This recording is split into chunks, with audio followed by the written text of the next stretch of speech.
1 out of 3. So move on. Safeco Field in Seattle is next. In game 1, a 3-2 win. Wei-Yin Chen outstanding. 1 run, 3 hits over 7 and a third. Jones his 18th in the first inning. Davis got his. That was in the 6th inning. Orioles come away with a victory. Last night, 10-inning ball game. Trumbo first inning, home run, 3 RBIs. Tillman short night. Gave up 5 runs, 8 hits in just 2 and a third. And then the 10th inning, Austin Jackson delivers the game-winning hit. That brings us to today, 4-4 record on the road. The Orioles have scored runs. They're hitting well, 4.6 runs a ball game. ERA 3.72. Couple of extra inning ball games, though, that have been very tight. And the Orioles will try and get a series win today, Jim. Yeah, so they do a lot of things right. Came into this road trip 21-31. So if they win, they will play it over 500 on the road. That's a step forward. Again, the 3 extra inning games, they only won 1 of them. But the thing that kind of hurts you is the 3-run home run. Orioles have hit there a bunch of them, but against them, you had the Murphy home run last night. You know, Trumbo not really hitting righties that well. Tillman hadn't pitched in 12 days. 3-run home run, early lead. Orioles come back and then lose an extra. So today, if you're Kevin Gausman, again, he pitched pretty well against the Angels, but there were, 2 or 3 guys that maybe had some good at-bats. He only walked 2, but they led to 2 runs, so they need innings from him because the bullpen is tired. Off day tomorrow. They hope he pitches into the 7th inning today. Pretty simple. Buck Showalter says what they got to go with is Darren O'Day and their closer, Zach Britton, today. If it goes beyond that, they're in trouble. Yeah, they are. And, Kevin Gausman, he worked on his breaking ball. Iwakuma, we look at Kevin, you can see right here. So he's giving them innings. Even against the Angels, he would give up 6 runs. But, again, he was like 1 pitch from getting out of the inning. So, again, he's only 24. He's got a power arm. He worked on his slider. He's got to come up with that, if not today, over the course of the last 5 or 6 weeks, because he's got a chance to be, really a number 1, 2 starter, but he's got to have that 3rd pitch. So hopefully he'll have it. We know Iwakuma always gives him a chance to win. So again, this is one of those games I would imagine it'll be close, and it's nice to have Britton in the bullpen to back it up. All right, let's look at a couple of other things that are going to be factors here. Number 1, Wieters came out of the ball game last night, hamstring the problem. He's day to day. He is not in the lineup. Manager Buck says he is available. They could not get another catcher here in time for this game, so it's Joseph to start, and Flaherty's the backup. Yeah, and I think Buck also said, listen, if Wieters probably had to catch, he could. Running and hitting, that would be a whole different thing. And you're right. I think they would have liked to have had another arm. They would have liked to have Steve Clevenger. Probably would have sent Junior Lake out, who has options. But that couldn't happen. You just can't get a player, especially, what do you say? They were busing back to Norfolk, so it just couldn't happen. Off day tomorrow. You may see a different lineup, but, again, this would be, considering how poorly they played on the road, Gary, if they could win today, this would be a nice West Coast trip for him. We know the Blue Jays have won 9 in a row, but you got to take your business, and that's winning this game here in Seattle. 2 players who are going to be out. The Orioles get a break. Nelson Cruz is not going to be in the lineup today. Came up back spasms yesterday, neck bothering him this morning, and J.J. Hardy just needs a rest, so he's not going to play for the Orioles. Yeah, Cruz is, he's the first in hits, 3rd in average, now leading in home runs. So again, if you're not going to miss him. You miss him as a teammate, because I saw him in the hallway today. They're all hugging him because he's done a great job here, and the same thing for the Orioles. And then JJ, he gets back spasms.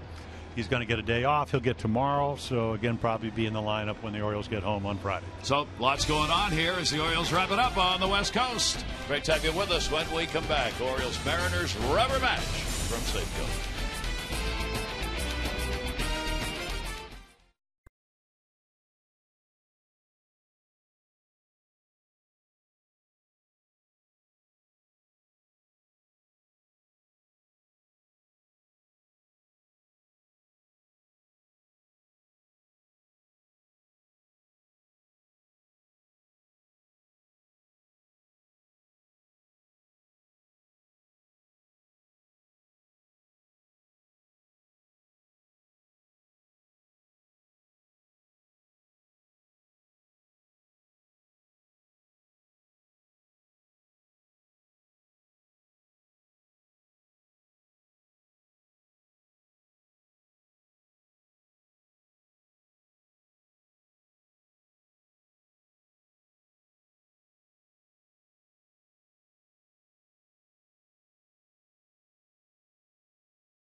stopped by. They've opened it up for the ball game. Our BGE home game time temperature, it'll be 69 degrees. Very gentle breeze at the ballpark to start. BGE Home, Baltimore's home team for heating, cooling, plumbing, and electrical. Why would you call anyone else? Here's the Orioles lineup brought to you by Southwest. Book that low fare right now at southwest.com. Machado, Power, and Jones, Davis, Paredes, and Scope, Flaherty, Joseph, and Lowe. For Manny, he's hit in 18 of the 19 games he has played against the Seattle team. And that line will face Hisashi Iwakuma. So, fastballs, sliders, splitters, that's the change up. He has pitched well for him this year. Had a lat problem, so he missed a lot of starts early. ERA is higher than it normally is. So this is the 4th year, 9 wins, 14 wins, 15 wins. But when he's healthy, and it appears to be, he gives you a chance to win. You can see right there, more ground balls than fly balls. And the home run ball is up a little bit, so we'll see how that plays against the Orioles this afternoon here in Seattle. So Iwakuma will come in with an 0-2 mark against the Orioles. Orioles have done a pretty good number against him. 4th career start, ERA 3.66 in those ball games. And the Orioles, most of them in the lineup, have had a look at Iwakuma over the years. So Buck Showalter's ball club comes in 4.5 games behind the Yankees, 2 games out of a wild card spot. They are 2 games above 500. Try to get out of the, right now, last 9 games, win, lose, win, lose, win, lose, 500 kind of ball that they have been playing. But if you said you come into the final game on this road trip with a chance to be successful, not that you wouldn't have wanted more, but on a West Coast trip, that's nice. And you would have won, if they win today, they will have won 2 of the 3 series out here on the West Coast. Pitch on the way, and we're underway. Manny Machado. Manny extended his hit streak to 8 games. He's had a couple of hits and 9 at-bats here in this series. Against Iwakuma, he is 1 for 3. 0-1 delivery, and a breaking ball to Manny that will miss away for a ball. Iwakuma, a lot of time in the Japanese League, where he was one of their bright stars, as you would expect. He pitched 226 games in Japan before coming over to MLB. That one is going to go towards the gap, and it comes back to the left fielder, and Miller just read it enough to make the catch. Yeah, well, Brad Miller, he played shortstop last night, went to left, and came back to shortstop in left, Jackson in center, Smith in right. Seth Smith started last night in left. Now with Cano out, he's playing right field. Seager, Marte, Cano, Gold Glover, Trumbo, and then Sucre behind the plate. So again, a little different defense for him. That'll bring Power to the plate. He's faced Iwakuma a couple of times and gone 2 for 2 against him. You see in this series, 1 hit, 8 at bats. With the Orioles now, game number 11. With the Orioles, he's hitting .214. He's had 1 home run, and that is his RBI. A couple of other extra base hits, both of which have been doubles. In at third base, Seager to take the bunt away. 1-0 delivery by Iwakuma is an off-speed breaking ball that will miss outside. Iwakuma last year with a 15-9 record, a 3.52 ERA. His ERA has jumped almost a run a ball game this year. But as Jim said, he's missed a lot of games. Only his 11th start. Team is 5-5 in his starts. Yeah, this year the injury early to the lat, that's a big muscle behind your shoulder, pitching arm, and last year it was kind of a tendon in his pitching hand, but he did win 15 games, 15-9 in 2014. He's a control pitcher. Historically doesn't walk many at all. Trumbo will make the play to the bag. Parra's retired. Yeah, he's going to make you put the ball in play. That'll bring up Adam Jones, hoping to continue his hot home run streak. Back-to-back games for Adam Jones with the home runs, including back-to-back with Chris Davis, literally, in the ball game last night. He has faced Iwakuma with 8 at-bats and has not had a hit against him. We'll see what Adam does here. He's brought great pain to his former organization with 3 hits this year against them, and 2 of them have been home runs, accounting for 3 RBIs. Yeah, 1 to straightaway center off of Nuno first night in here. Ooh, high strike there. Jeff Nelson noted for being pretty expansive with the strike zone. He'll favor the pitchers on those close calls historically. He's the home plate umpire.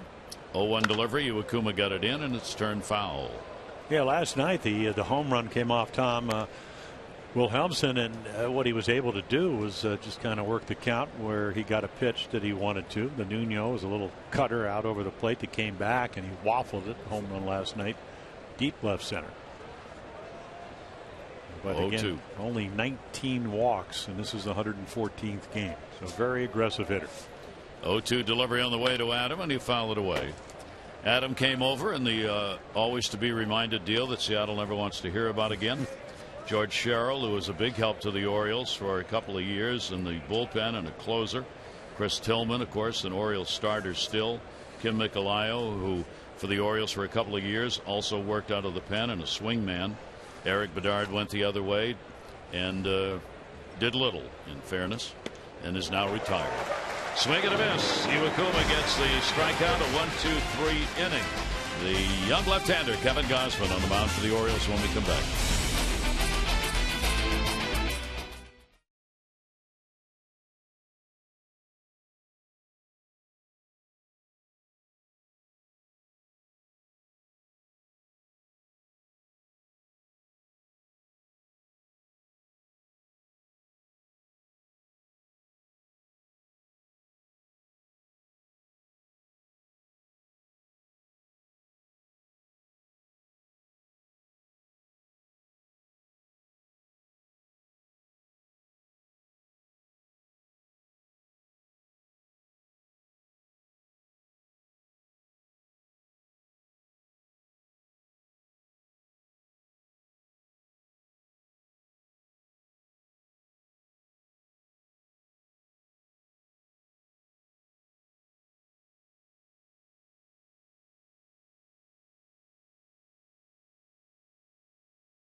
For all of the games the Orioles have been on the West Coast. All right, let's take a look at the starting lineup for Seattle. Marte Seager, Gutierrez, Cano, Smith and Jackson, Trumbo, Miller, Sucre. For Franklin Gutierrez, over the last 10, he's had one of the many hot bats in this lineup. And Kevin Gausman, again, now 5th straight start. So he's been in regular turn, a lot of fastballs, breaking ball, something he's working on. Curveball has been the pitch in the last 4 starts. Worked on a slider in between. ERA about 0.8 of a run higher than last year. Started the year in the bullpen, and now with Bud Norris signing with San Diego after being designated for assignment, he's going to, at least if he's healthy, start the rest of the year. So Bud had a 1-2-3 inning in his first appearance. Well, there's nothing wrong with his arm, and did have the gastric, the bronchitis. He had a couple of issues. Marte will lead it off. Couple of hits, 10 at bats in the series against Seattle for Kevin Gausman. Second career start. Non-decision back in July of last year. Fouled away. He gave up a run on 7 hits and 6 2/3 innings in that ND game last year. Well, Kevin will try and rebound off the 5 2/3 effort against the Angels. 6 runs, 9 hits in that ball game. 1-1 delivery on the way, and that'll miss outside. Yeah, it looks like Marte is one of those guys, that is a better hitter from the other side. But of course, what they want is for him to get on base. You'll take it. It seemed we saw him the one at bat hitting from this side. He swung through a fastball, so that fastball at 95. Marte, Seager, Gutierrez, the top of the lineup today for Seattle, and that one too will be fouled away. 5 left-handed bats will be up against Kevin Gausman. Yeah, I mean, one of the type of guys, and he's got the split, he's got the changeup, he's got a curveball or slider, but they're really playing Marte shallow.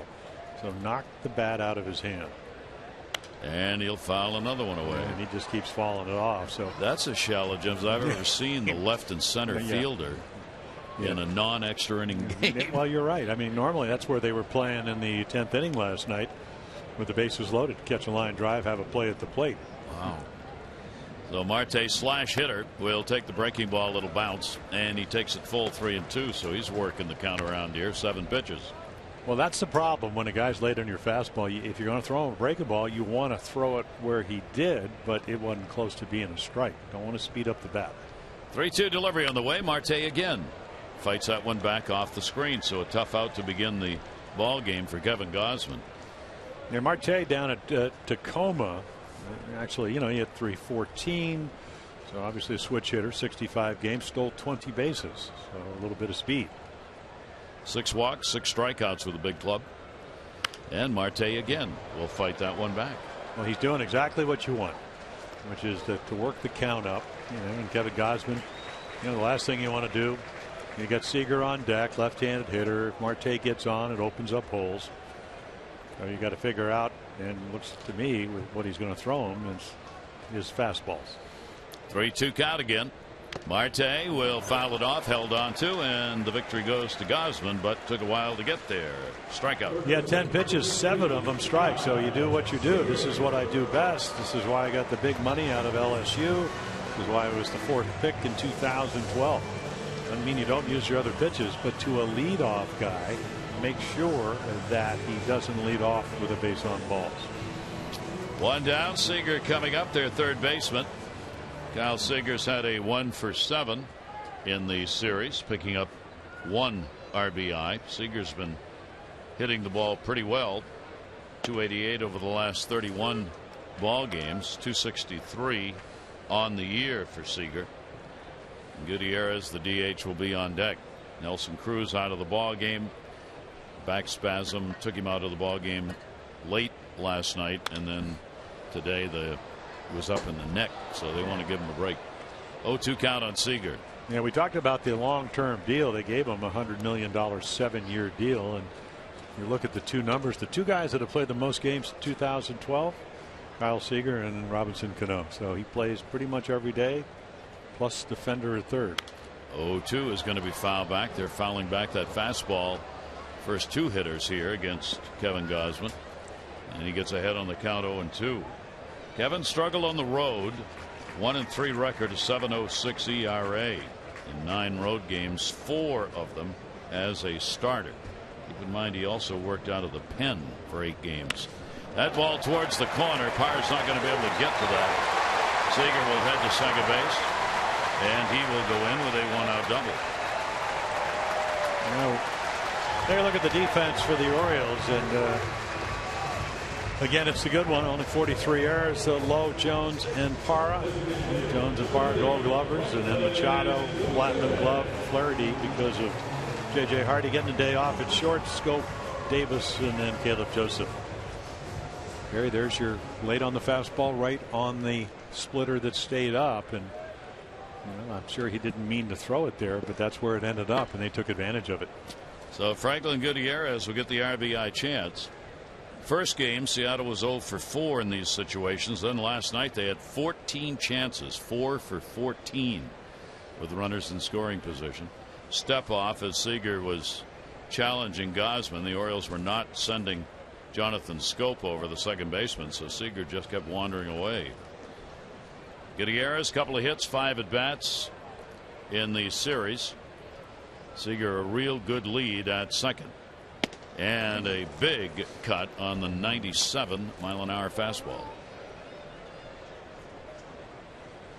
Gutierrez has, in this month of August, in and out of the lineups, gone 6 for 12. He's hitting .500 with a couple of home runs. And now they want to check the signs with the runner at second base. Yeah, the last thing you want to do when you have a young pitcher on the mound, and that's why Caleb Joseph comes out, the signs change when a runner's at second because he can see the signs. You don't want to one of those mix-ups, cross-ups, whatever you want to call it, and end up throwing a pass ball or a wild pitch.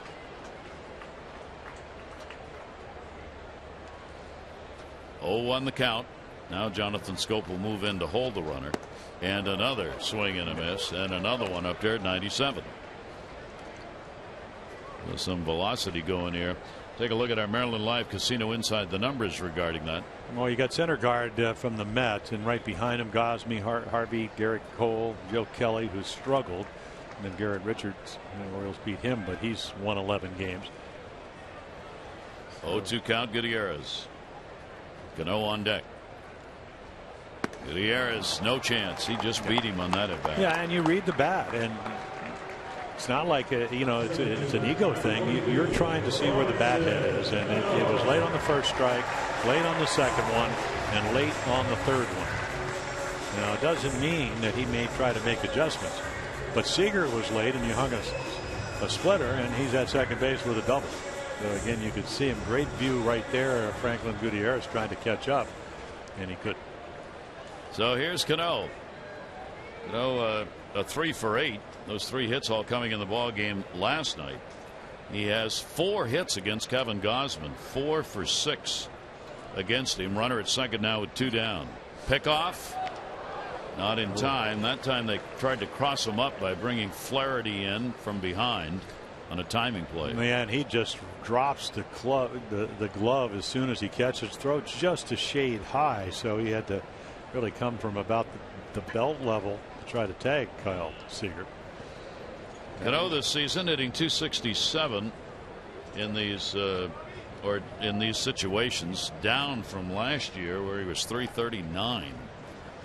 And the pitch is going to be down low for a ball, and that will send Joseph back out again.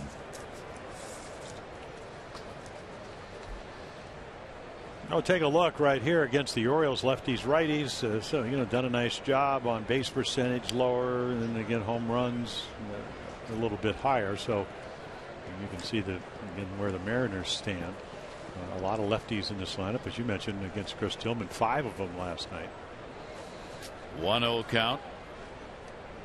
Double. Seager at second base.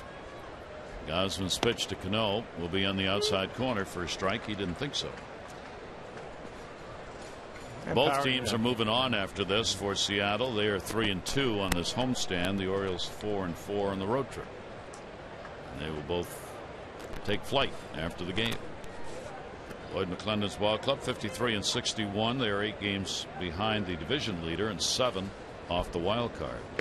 Cano got jammed on that one. 1-2. Yeah, the Mariners, they even go farther than the Orioles. They go to Boston. They always go farther than anybody, don't they?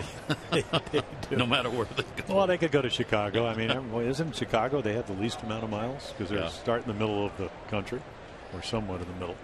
I would imagine the Cardinals probably have the least amount of miles in the National League. Seattle's number 1 far and away in miles flown. 1-2. And Cano on a swing and a miss. So Kevin Gausman strikes the side out. No runs on 1 hit, no errors, and a base runner left on. No score.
$500 for being selected. $500 more for every Orioles home run today.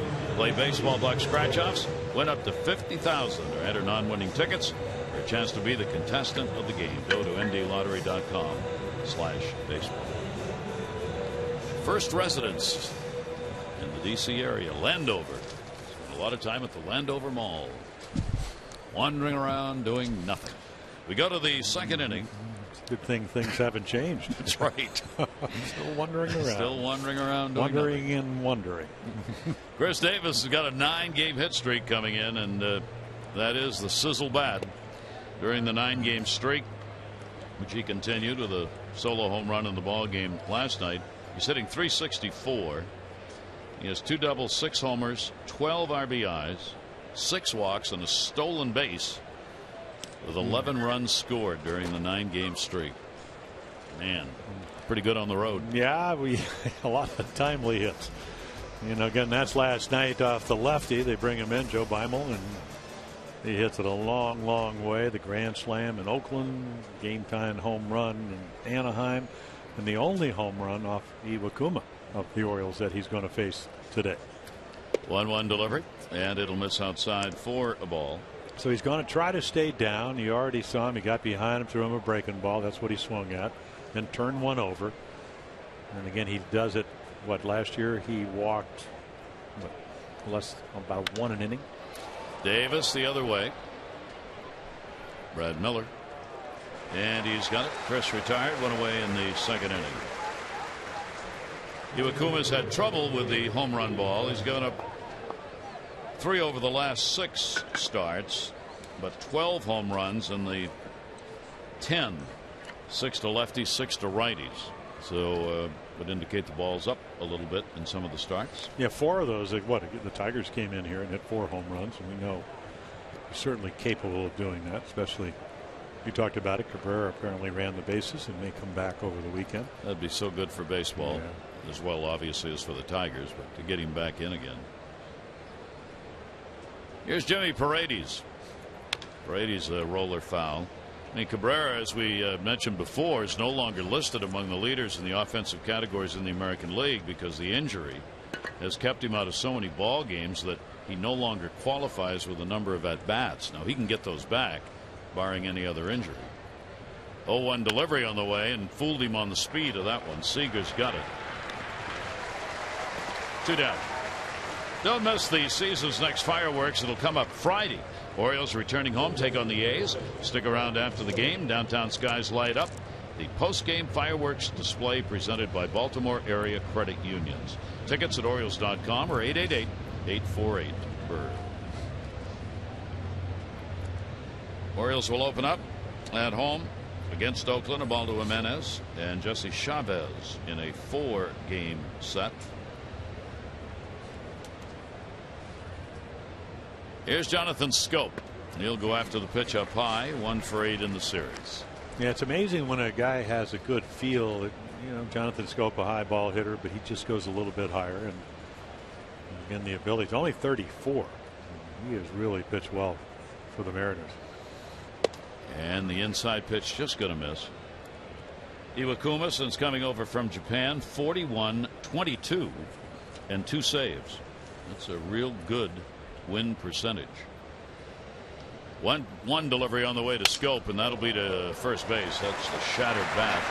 Trumbo able to get it, and a 1-2-3 inning. Smith, Jackson, and Trumbo will be due up against Gausman in the bottom of the second.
July 28th, there are the standings. The Orioles 7 out. Toronto was 8 games behind.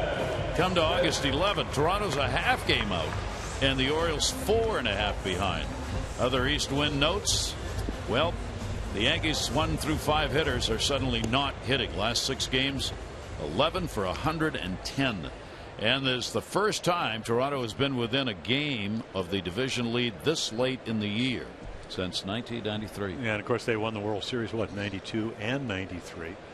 Well, they always talk about the two things with the Yankees. Obviously, they've gotten great performance. Teixeira's healthy. A-Rod, he struggled in August, but there is a lot of age. Beltran. I mean, so it's a long season, and everybody that says it's not a sprint, it's a marathon. You got to play all 6 months. They are worried about that in New York, whether or not the wear down on the veteran players is happening. Here is Seth Smith. He will take the pitch for a strike. Smith, a 2 for 4, getting a start in one game. He's in right field in the ball game to start this one. Infield moves around a little bit, just a normal play to pull. And the off-speed delivery by Kevin Gausman is going to miss away for a ball. Yeah, 2 for 4 last night, and again a guy that has power all fields, but he's a spray hitter. Hitting lefties better than righties this year. Ooh, nice little curveball pitch right there. Well, it's funny. That's the curveball. He worked on the slider in between. But again, he's so young at 24 that he's going to get a feel for that pitch. And we've already seen him throw 98. And that's all part of the process of getting your innings in. 1-2, and will be foul back. Smith saw that change differential from that off-speed pitch and then a 96-mile-an-hour fastball and couldn't get the bat out. And probably by next year, hopefully in April, that ball will be in about 3 inches and he won't get to it. And let's see right here. You could see Caleb said, "Get it in there." Broken back ground ball. Jonathan Scope. Smith's retired. He got it in there. And it's time for you to tweet your strongest fan photo. Use O's Couch Cam, and you just might see yourself in an upcoming broadcast brought to you by T-Mobile. A lot of orange on this road trip. A lot of families made the trip with the players, extended families. Well, it's not like it's a horrible road trip going to San Francisco, No. Orange County, and then Seattle. to Seattle, and it's a long way, but beautiful up here. And the pitch is in there for a strike. Jackson, who's been in the leadoff spot and then moved down again depending on who's pitching. 2 for 10 in the series for Austin Jackson. And the pitch will come inside. Well, the game winner last night hit the chalk down the right field line with the bases loaded, and that was in the 10th inning. So the Orioles 3 extra inning games out of the first 8 on this West Coast road trip. For Jackson, it was his second career walk-off. He had one against Boston back in 2012. For the Orioles, the 5th walk-off loss of the year, including 2 in the past 3 games. And that ball's tagged towards the gap. Left center field. Low looking up, way back, and right off the top of the wall. Into second base goes Jackson. He's got a double, and he missed a home run by that much. Well, it's funny. Austin Jackson's going to be a free agent, so he gets 2 hits last night. And then right there, he does what you want to do. You're hitting off 96, 97. So can you hit the fastball, and do you get a good pitch to hit? 2-1. It's a hitter's count. Fastball is down the middle, and he just smokes it. And it's about an inch from being a home run because it hits right on top of that yellow mark. And that was a bullet. So we have a replay of the first inning. Yeah, take a look right here. David Lowe out there just hoping to play it off the wall and right on that demarcation stripe. First inning, Seager had a 1-out double and was stranded. Yeah, now Jackson's got a 1-out double. Looks like that crown is very soft. Very. Crown is surprised that the ball just didn't hit off it and go the other way. That's a 2-base break. Mark Trumbo going after one away. A hit, 6 at bats, a home run in this series for Trumbo. Already 0 for 2 with runners in scoring position for Seattle. They get another shot at it. There you see that rubber padding around there. Yeah, it's a little bit like Anaheim, where you have the mark and then you have that little railing behind it. 0-1 delivery on the way. Trumbo will take the pitch outside for a ball.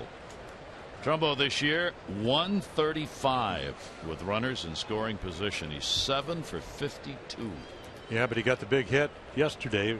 Runners at first and second, got a slider from Chris Tillman, and that was really the difference in the game. 2-1 at the time. Orioles leading first inning, 4-run first inning for the Mariners, and then the Oriole bullpen shut them down to the 10th. This is where the Mariners have the struggle. Dead last in the league. 220 runners in scoring position. They get them on, but they can't get them in. 1 ball, 1 strike count. Scope holding Jackson, who's got real good speed. Gosman's delivery. Trumbo bloops it into the seats, and it's a 1 ball, 2 strike count.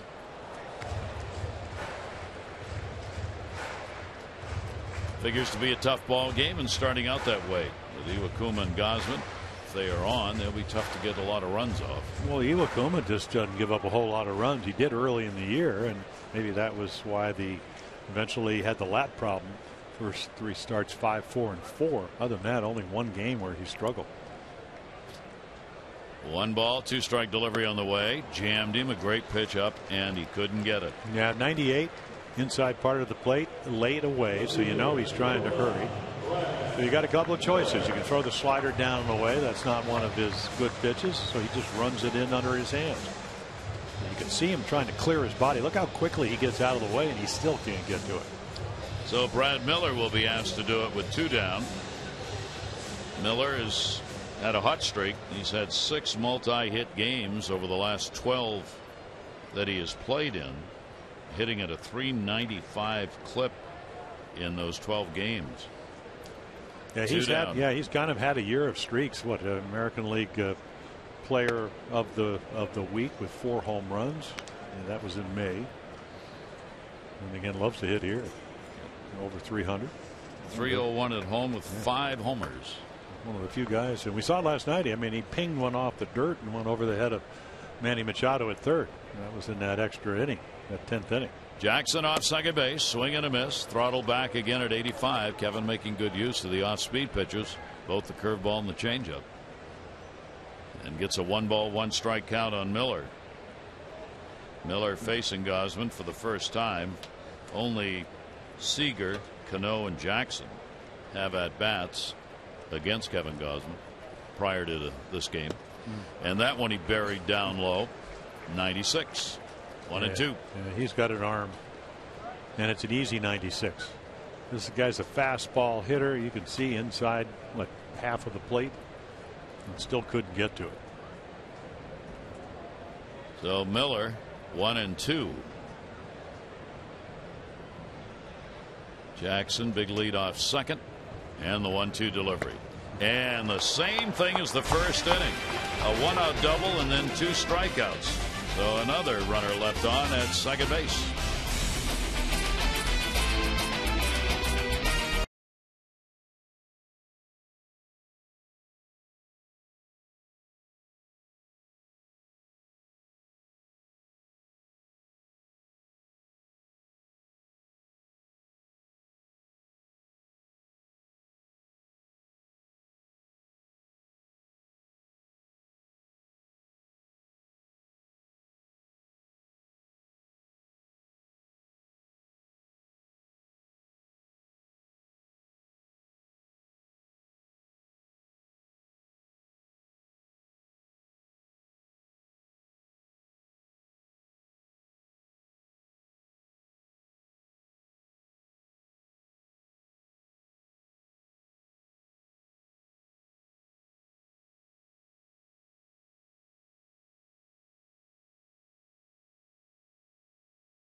the Hall of Fame a couple of years ago. He says former Brewers GM Doug Melvin a good option to replace Jays president Paul Beeston ? And from Sports Illustrated's Jay Jaffe, Dodgers have a 2.5 game lead over the Giants in the West. 11-11 record since the All-Star break. 6-2 if you got Kershaw or Greinke on the mound. 5-9 when they don't, which is why the Dodgers have a bit of a concern. Yeah, that's why they went out and got Alex Wood. But again, they're 6 games under 500 on the road. And the Giants, 3 out of the last 5 World Series. Never count them out. Nope. And the Dodger bullpen a bit of a concern too. No score in this one. Iwakuma gets it into Ryan Flaherty. Ryan getting the start at short. Joseph and then Lowe. Ryan trying to get out of that 0 for 30. 0-1 delivery on the way, and that will be foul back. Anything to break the spell. Yeah. Well, it's safe to say, and Brady's is now 0 for 11. Ryan Flaherty is 0 for 30, and then you got David Lowe 0 for 13. So not exactly your A lineup.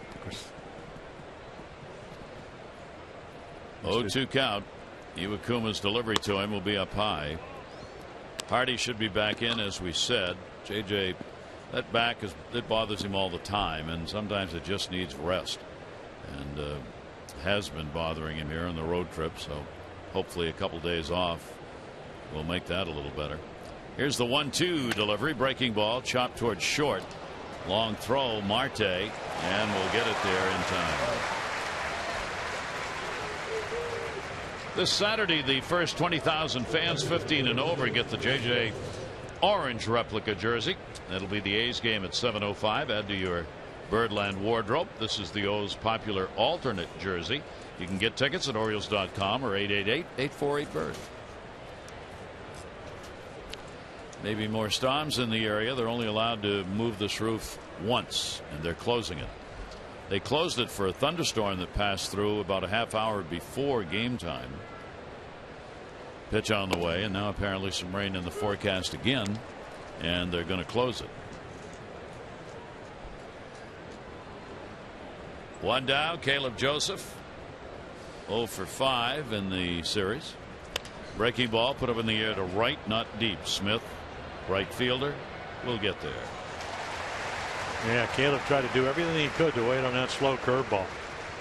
Iwakuma, so many ways to get you out. And again, the ability to pitch in, out, up, down, add, subtract, hook you, split you, and then sink it.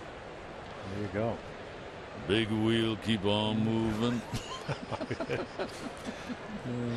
That's quite the well, I'll tell you what, assemblage. This is a beautiful ballpark. It's gorgeous. More beautiful, obviously, when the roof is open, but sometimes you don't have choices here in the Northwest. Here's David Lowe. Well, it's funny. I met a pitch at the Kingdom, and I actually pitched at, I think it was Seals Field, the minor league, one year. Saw Boog Powell hit it inside the park home. Hit it. The wind's blowing in. Wayne Comer's playing center. Boog gets it 450. So Wayne just turns around and watches it go out of the park while the wind keeps it in, and he streaks for the fence. He gets there about the time the ball hits the bottom of the wall and kicks back to second. Stand up inside the park home run for Boog Powell. Pre-barbecue days. Looking back, I'll tell you what, it looked like a sprinter. Well, kind of. 2-0 will go to second base. Robinson Cano, the most nonchalant second baseman in the history of baseball, and a real good one. Side is retired in order, 9 in a row, set down by Iwakuma.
Baseball on Masson, brought to you by Southwest Airlines. Book your low fare now at southwest.com.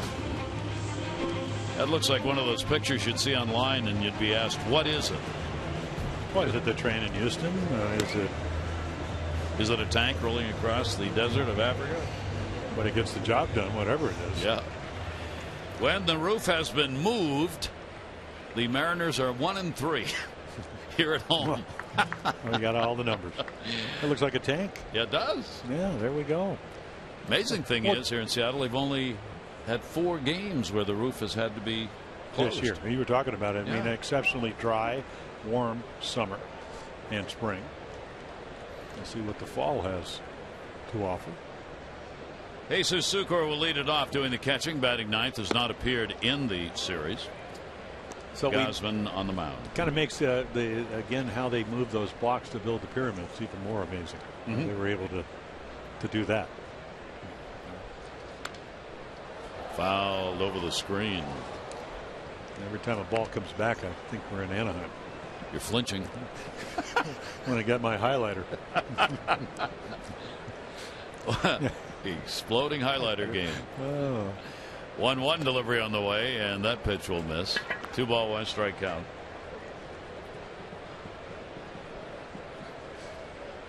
Top of the order, Marte Seager will follow Sucre. 2-1 delivery on the way. Wow. And that one looked pretty good. Yeah, but I think he calls it a ball. I mean, he did. But this is where Taijuan Walker could do it last night, and again, maybe a smidgen off the plate. You love the release. And that is there, and we'll get the strike called. Yeah, when you can live there and you have the kind of arm, and you can go from that pitch 92 to 98. And right here again, he's got to give him a pitch to hit because you don't want to walk him. Looks like they're going to come in. 3-2 delivery on the way. Fastball popped up. Joseph. Watch that on deck circle, and he makes the catch. 1 away here in the 3rd inning. Get in on the baseball action with Masson. Text the word Orioles to 29292 for team alerts and chances to win exclusive prizes all season long. That includes meet and greets with your favorite players. Again, that's Orioles 29292 for O's alerts you can't miss. Caleb probably said, okay, day game after a night game, and something's moving. That's the roof. Maybe the first time he's ever caught a ball with a roof moving overhead. And the pitch will be taken inside. Marte, a strikeout victim, his first time up. Tell Marte, outfield shallow on him again, both left and center. And he'll take a breaking ball that'll miss, and the count goes to 2-0. I was talking to Kevin before he did his side. I said, just if you're going to throw your breaking ball, tell your catcher, get some extra gear and bounce it. And those are good curveballs because he's finishing them. Marte in the inside misses. 3-0. Now I'm not sure you want to throw 2 in a row to get to 2-0. Now 3-0. But again, because this guy represents somebody that can turn a single or a walk into a double because of the speed factor. 3-0 pitch on the way. He's taking it, and it's a strike. Marte out of the Dominican Republic, first year in the majors. This is his 5th year of pro baseball. And I think you also have to maybe move back a step or two when the count gets to 3-1. Ooh, big cut, big pitch. Because you know what Kevin Gausman's going to want to do. He's going to say, listen, you fouled off 5-6 of my fastballs, struck out. I got to make you put the ball in play. Don't want to walk him. 3-2 delivery on the way. Takes it, and he did. So there is the first walk of the game. Marte with speed on top of the order, and Seager coming up. Only 2 walks in his last start, but they both scored. They walked Mike Trout and then Albert Pujols, and then they got some clutch 2-out base hits. The Angels did. Kyle Seager. He doubled and was stranded in the 1st inning. So Seager's 2nd hit of the series. On the year, he is 6 for 19 against the Orioles. With 1 down, the pitch will be taken inside for a ball. Seager, a couple of hits in 4 at-bats now against Kevin Gausman. Came into the year with a .262 career number, and he's at .265 right now. And he wants the signs again. Looking down to third base, see whether or not the runner's going to be going. Yeah, not an exceptionally big lead by Marte. I think the reason is because you have that first base hole right there. So maybe Lloyd McClendon saying, let's see if he could use it. Goes the other way, foul. Not on that pitch, though. Marte 1 for 1 in stolen bases since being called up. Stole a lot in the minors. Yeah, I would think they'd give him the hole, and then if Gausman gets Seager out, maybe with Gutierrez up, he might run. 0-2 the count. Runner not going anywhere, and a swing and a miss. 97 again on that pitch that they're going after up high. Well, that's 6 strikeouts, and they're all on fastballs. Try to hit this. That's your Nissan pitch track right up the ladder. Stair step them. Just imagine yourself going up the stairs. And Seager, pretty good fastball hitter, just couldn't get to it. Kevin's high this year in strikeouts is 7 against Texas in his second start. And that is his career high. Certainly looks like he's going to have a new career high in strikeouts. 2 down. Gutierrez, breaking ball in the inside corner, first strike. He too a strikeout victim his first time up. Kevin's really got them off balance here with the off speed pitches working, and then that fastball at 97. 0-1 with 2 down. Marte has not extended his lead at first base. He's only a couple of steps off. Gausman gets away, and that will move the runner up.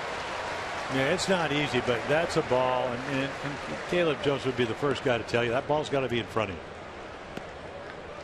And you talked about the rule book saying if the ball bounces, they're going to call it a wild pitch. But I mean, the way you go after it, it's not the right way. I mean, that's just, I hope I catch it. That's not the way you're taught. John Russell wouldn't like it. Caleb would look at that, and nothing ball game. It's certainly significant. Yeah. So another runner in scoring position. They've had one at second base in each of the first 3 innings. 1 ball, 1 strike count. Wow, that one will move inside. Yeah, when I played A-ball, my manager was Cal Ripken Sr., who became a manager because he was a catcher that hurt his shoulder. And he taught, he had the old gloves were not like first baseman gloves, so you couldn't just snag the ball like that. You had to go block the ball. 2-1 count. There are 2 down here, and Kevin Gausman gets that one in the gap. That's going to go all the way to the wall. That will bring Marte in. Gutierrez on his way to second base with an RBI double, and Seattle's got the early lead. Yeah, boy, what a great at bats he had on Monday night. I mean, the best of the bunch. Hit a home run off of Chen, and then later on hit a double off of Zach Britton, 10-pitch at bat. So a smart hitter coming back from that arthritic condition that nobody really could put a finger on, and seems like he's healthy for the first time. So the Mariners get on the board with their 3rd hit of the ball game. Gutierrez gets his 14th RBI, and this is 29th game. And all those hits are doubles. So a runner at second base again, and Cano gets another chance. He struck out with a runner at second base in the first inning. And Cano will foul it back. Yeah, one of the first things I learned, because I could walk anybody in A-ball and even in the major leagues, was if you walk somebody, even if you didn't want to, Marte was one of those guys, you want to knock the bat out of his hands, and he walked him. It's what happens afterwards. So he's able to get Seager out, pitched him well, got ahead, got behind Gutierrez, looked for a fastball, got a fastball, and you're down 1-0. Off second base, Gutierrez. Cano goes after one and misses. That's going to be the 59th pitch that he's thrown. So Kevin up to around 20 pitches per inning here. And as we mentioned at the top, bullpen is shallow in this ball game. They really do not want to go beyond Darren O'Day and Zach Britton. Buck Showalter felt he pushed it last night with Brad Brock and worked him an extra inning that he would rather not have done. 0-2 delivery on the way. Cano fights that one off. Well, they're all getting pushed, and a little bit extra, and that's what happens again when your starters don't pitch well. Now, I know I'm belaboring this point, but when Tommy Hunter was traded, you think, okay, I was a Tommy Hunter fan, but what if somebody gets hurt? Even as good as Buck Showalter is, and that's what happened to Chaz Rowe. Yeah. And then you have a Rule 5 guy that you don't maybe trust as much because he doesn't have the track record. So then you're in a little bit of trouble with the pen. The delivery, Cano fights off another one. And I know you can't predict the future, but it's very, I mean, I got to think that the Orioles were the only team in baseball that gave up relief help at the trading deadline. So again, guys get overworked. It does put a lot of pressure on them. They're a happy bunch though, because they're really having a great year. Home. They're going home too, yeah. Even though I think a lot of the families on this West Coast trip. 0-2 count, 2 down. Yeah, but this is again with Iwakuma pitching the way he is, this big at bat right here. Robinson Cano will take a step out. Cano, of course, with the big numbers against the Orioles throughout his career. 29 home runs, a .335 batting average, his 167th game against the Orioles. 2 strikes. Gausman will look. Gutierrez back, and a ground ball base hit coming in is Lowe. They're going to wave him on home. They got a shot. Lowe's throw on a hop is there, but not in time. The arm not strong enough, and it is a 2-0 lead. Well, I mean, that's a guy you got to throw out. You come in, and I mean, he's got a good arm, but makes a horrible throw. And I mean, there's nothing on it. I mean, look how, I mean, he really charges it. He does everything right. Come in, make a one-hop throw, and then he just throws it down. It's almost like it was a changeup. So again, this is a play that the Orioles usually make. And there you can see Gutierrez sliding by the plate, tagging it with his left hand. So Cano, do you want to face him? Nope. 51 RBIs for Cano, and for David Lowe. Really challenged on that one. Rich Donnelly, third base coach, never hesitated. He had the arm windmilling all the way around for Gutierrez. Well, usually from what I've seen, he has better arm strength. That was not. I mean, he had nothing, 0, 2 bounces, nada, and he was so shallow because he played everything well. Yep. So a 2-0 lead, 2 runs, 4 hits, and that's a 2-out RBI for Robinson Cano. Smith up now with a runner on at second base. He grounded out his first time up. Kevin Gausman having to work through it here in the 3rd inning. Yeah, and the other factor is a routine single because of the throw. First of all, you should have thrown him out. You get another guy in scoring position. And it all started with a 1-out walk. Well, let's see what Gausman can do with this one. Needs to get out of the inning right here. Cano, not a big lead at second. And that one's going to be ripped down the line. It is a foul ball, and that saves the run by being on the other side of the chalk. Yeah. Hanging splitter. That's what Seager hit in the first.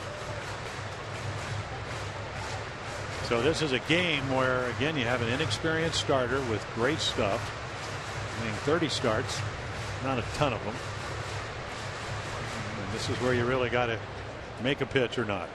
And if you don't, you put your team in a huge hole. Mariners now 2 for 6 in these situations today. 1 ball, 1 strike count. With 2 down, can't hold up. Fooled him on that one at 82. Yeah, good breaking ball right there. Good pitch, and Smith looking for a heater, just could not hold up on that. So Seth Smith makes the count to 1-2. Smith with the 4 hits, 13 at bats against the Orioles this year, including a home run, trying to get his 2nd RBI against the Orioles on the season. Cano a bigger lead, 1-2 delivery, and he'll take it, and it will just miss away. 2-2. Yeah, another good effort on the breaking ball, just missed the outside corner. So again, you didn't want to give up 2. Slam the door, put some pressure on Iwakuma. Those 2 runs is not a lot of run against the Oriole offense. Flaherty trying to hold Cano to a reasonable lead out there and not give up the shortstop hold. That ball is right too low, and he's got it. So that will retire the side, but a couple of runs in, a walk and 2 hits get it done. Armaz the do-ups, Machado, Power, and Jones.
Watch in a hurry though. Line drive third base. Almanza 1. Second base Navarro 2. Walker first 3. First triple play for the Tides since 1997. Timely. Very timely. That was fast, wasn't it? Christian Walker said afterwards, he said, I stood there with the ball because I wasn't sure that was a triple play. How many outs over? Yeah. You can understand that. I mean, it doesn't happen. No. Well, that was more conventional in the sense that, you know, it was 5 to 4 to 3. But how about the ones where there's line drives and the runner takes a base and then he throws back and whatever and everybody's standing around. But I mean, that's, if you're ever going to have a conventional one, that's it. That's it. And there aren't many of those, as you say. Here's Manny Machado. Manny will take the pitch for a strike. Flied out his first time up. We go to the 4th inning. 2-4-0 for Seattle. 0s for the Orioles. Iwakuma no walks, a strikeout. Gausman a walk and 6 strikeouts. Bunting for a base hit, tried to go to first. Yeah, I pitched a no-hitter in A-ball, and as I did pretty much the whole summer, I walked 2 guys, and the batter hit a skidding line drive to our second baseman Bobby Litchfield, to Mark Belanger, to Mike Fiore for 2 outs, and then the runner on second tried to go to third, and Fiore threw him out by about 15 feet. And I was kind of sliding over there, and Ron Plaza was their manager who was coaching third base, and you could just hear him start talking. A tirade. It was unbelievable. Triple play. No, it was X-rated. I'm sure. That was just the first word. Was what? That's all we can say. 1-2 delivery to Machado. Wow. Manny continues his hot bat against the Seattle team now, hitting in 18 of the 19 career games he's had against them. A .337 average. A couple of home runs, 6 RBIs against Seattle. Yeah, Orioles need to get a hit here, and that's just close. off the corner. Yep. So a 3-ball 2-strike count on Machado. So Parra and then Jones. Yeah, so averages 1 walk an inning, and you would think Manny will get something to hit here. 3-2 delivery on the way, and inside he walked it. Oh. So the Orioles get their first base runner. A leadoff walk, 4th inning. On Sunday, when the Orioles take on the A's, the first 7,500 fans under the age of 14 and under will get the Chris Tillman growth poster by Topps.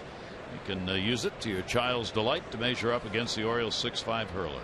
Great for the young fans. Tickets at Orioles.com or 888-848-BIRD. There's Chris. Short night last night. 5 runs, 8 hits in just 2 1/3 innings, but said he felt physically fine.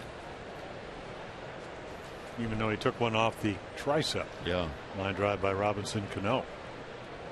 Parra trying to bunt, takes a strike. He had Seager moving in at third base. No, you want to do it on the first pitch, so now he'll respect it.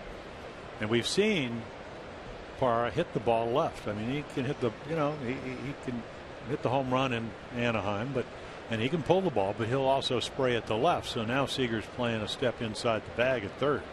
Off first base, Machado not going anywhere. Parra, there's a Baltimore chop. Cano's got it. Oh, tough play. He made it look easy to get the out at first, moving Machado down to second. Well, see, Robinson Cano can play second because there's a tendency to cheat in and then over to second and then leave that hole open. But he doesn't do that. So this ball looks like it may get, but look how far he goes. But again, if he comes in and over to second to be ready to turn the double play, you get the first and third. So heads up play, not only the fact that he was able to make it, but just his positioning. So now the Orioles will get a chance, first time in the ball game, with a runner at second base. Adam Jones, a strikeout victim, his first time to the plate.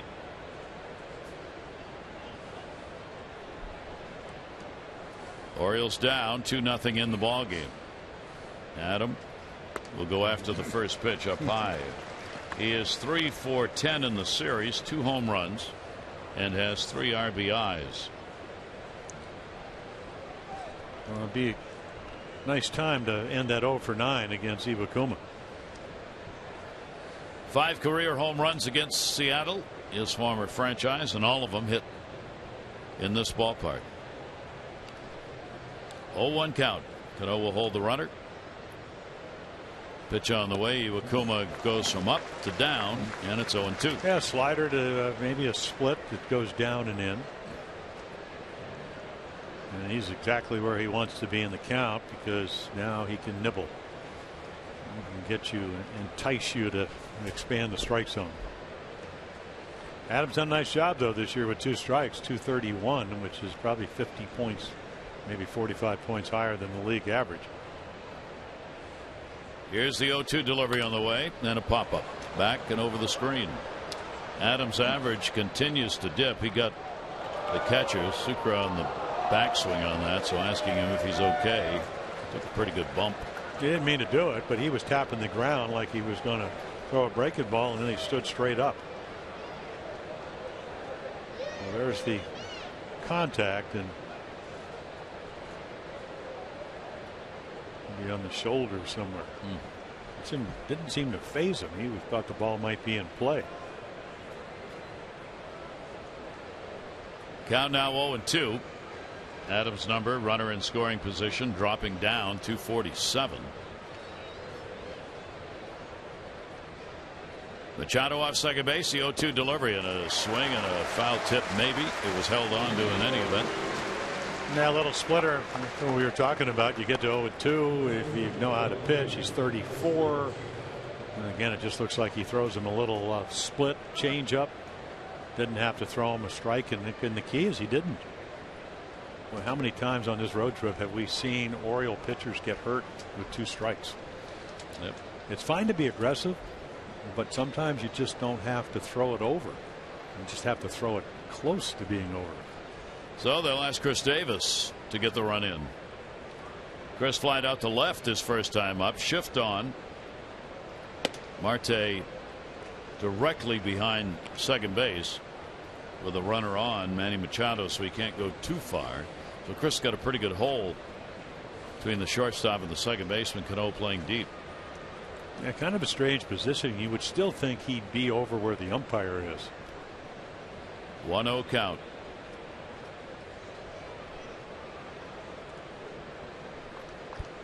I mean, a routine ground ball hit hard to second base is probably going to get into the right center field.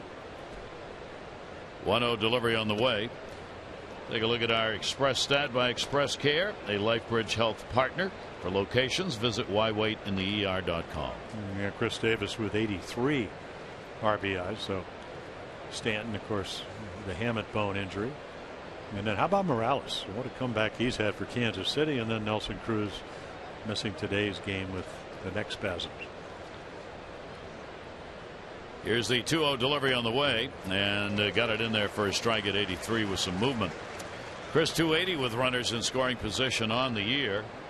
Just one of the names that's the talk of baseball right now with that hit streak he's got going, and which is at 9. But more importantly, with all the extra base hits and RBIs he's picked up as part of it. Yeah, and then he's proved he can play right field. He's proved he can play first, he can play third. Quintessential modern day hitter, leads the league in strikeouts, and that will come inside. 3 ball 1 strike count on Davis. First base is open. Paredes is on deck. There are 2 down. 3-1 count. Well, let's see what Iwakuma wants to do here. Well, who do you want to pitch to? Chris Davis, with 1 swing he can tie it up, or the guy that's 0 for 11 behind him. So you do it on your terms. Machado the lead at second base. Davis will take it, and he didn't want any part of it. Yeah, I think we got the answer. 2 walks in an inning.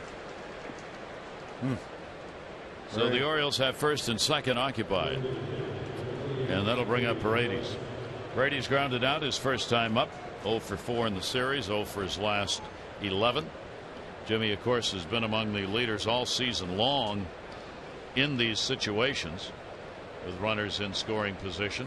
He has dropped out of the top 10 for the moment, and that offer obviously has been a part of that. Still, 349 is average in these situations.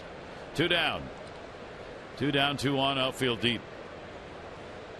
Paredes will take the first pitch, and on another off-speed delivery by Iwakuma. Yeah, he actually had a pretty good at bat. I mean, he hit it right to Seager at third, but he waited well. When Jimmy Paredes was hitting well early, first of all, he was getting pitches to hit. We didn't find out that he would chase out of the zone as much as he has been, but he also used left field. 1-0 count. Paredes will top that one outside of first base. Yeah, that's just an overswing. That's around the ball, so it's easy to get over it. Again, early on, a little more patient, a little bit more up the middle. And Scott Coolbaugh, the Oriole hitting instructor in our picture, he knows that. It's just hard when you have success and you're young and you don't, under 1,000 major league at bats, to realize that you got to adjust, because they have. Wants him to go to left field, but Jimmy takes such a hard swing. You really have to have a big adjustment to do that. 1-1 delivery on the way, and it'll be taken inside. Iwakuma trying to get him to chase pitches, and a 2 ball 1 strike count. Orioles down 2-0. We're in the 4th inning.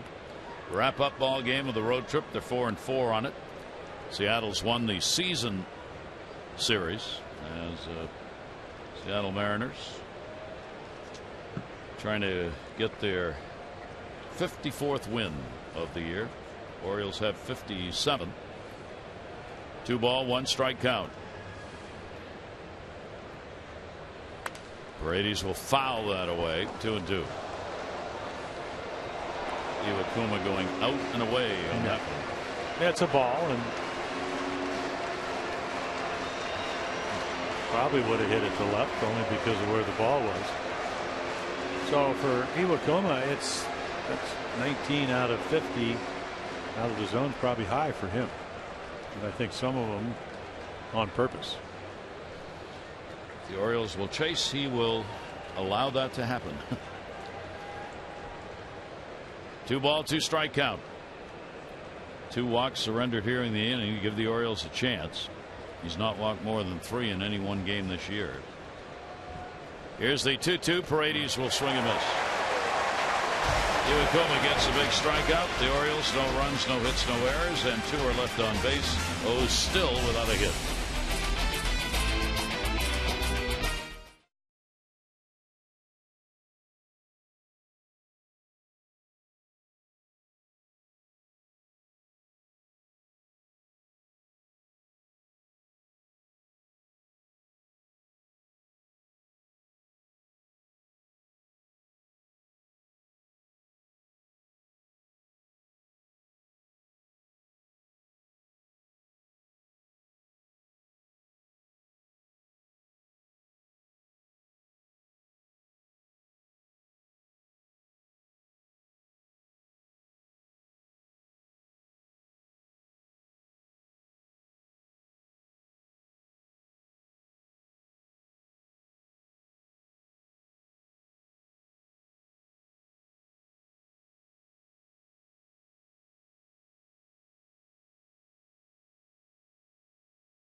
Hutchison at Toronto at the Rogers Center this year. Look at the numbers at home. 9-1, 268, 12 starts. He's only the third pitcher in their history to be a winning pitcher in at least 9 of his first 12 home games.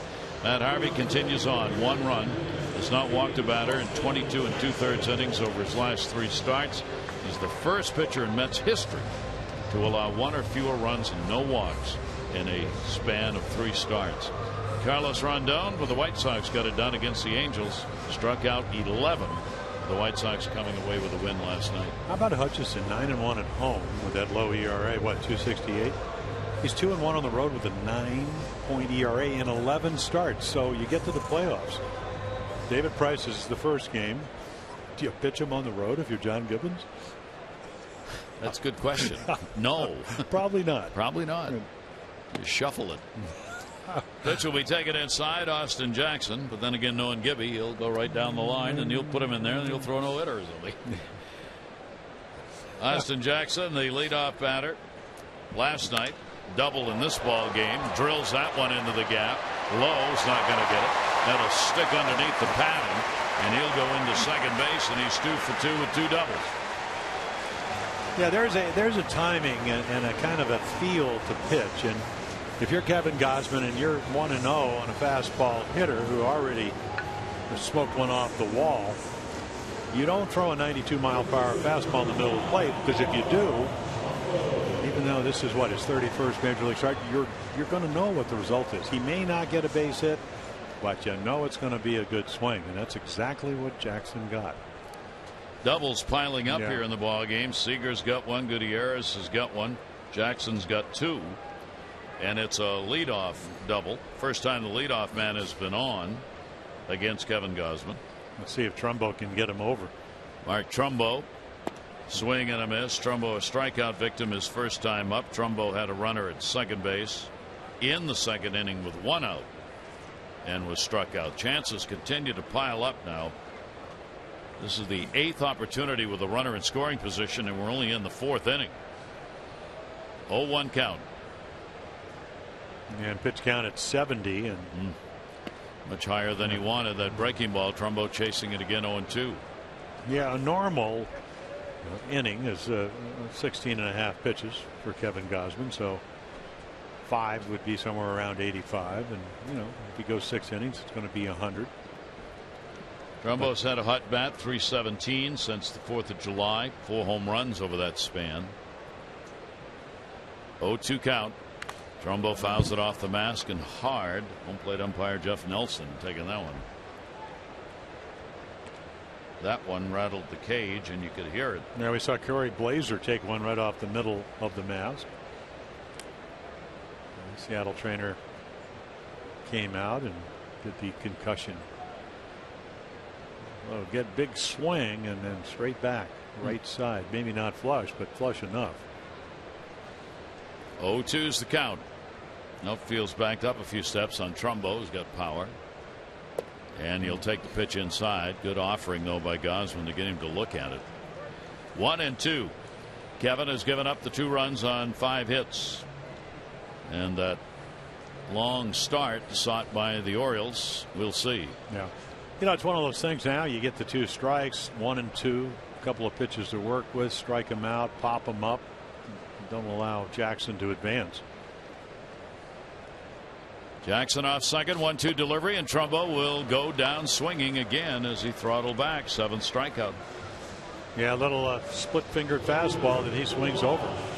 Just moves enough to get in under his hand. And in that late movement down and in, they don't get what they want, but Kevin Gausman certainly gets the strikeout. Gausman has used the K's. Runner at second, first inning, struck out 2. Runner on second, 1 out, second inning, struck out 2. Now a runner on here in the 4th inning at second, and he's got a K. Brad Miller up. Miller goes after it and fouls it away. He was a strikeout victim his first time up. Gausman has tied his high season and career in strikeouts with 7.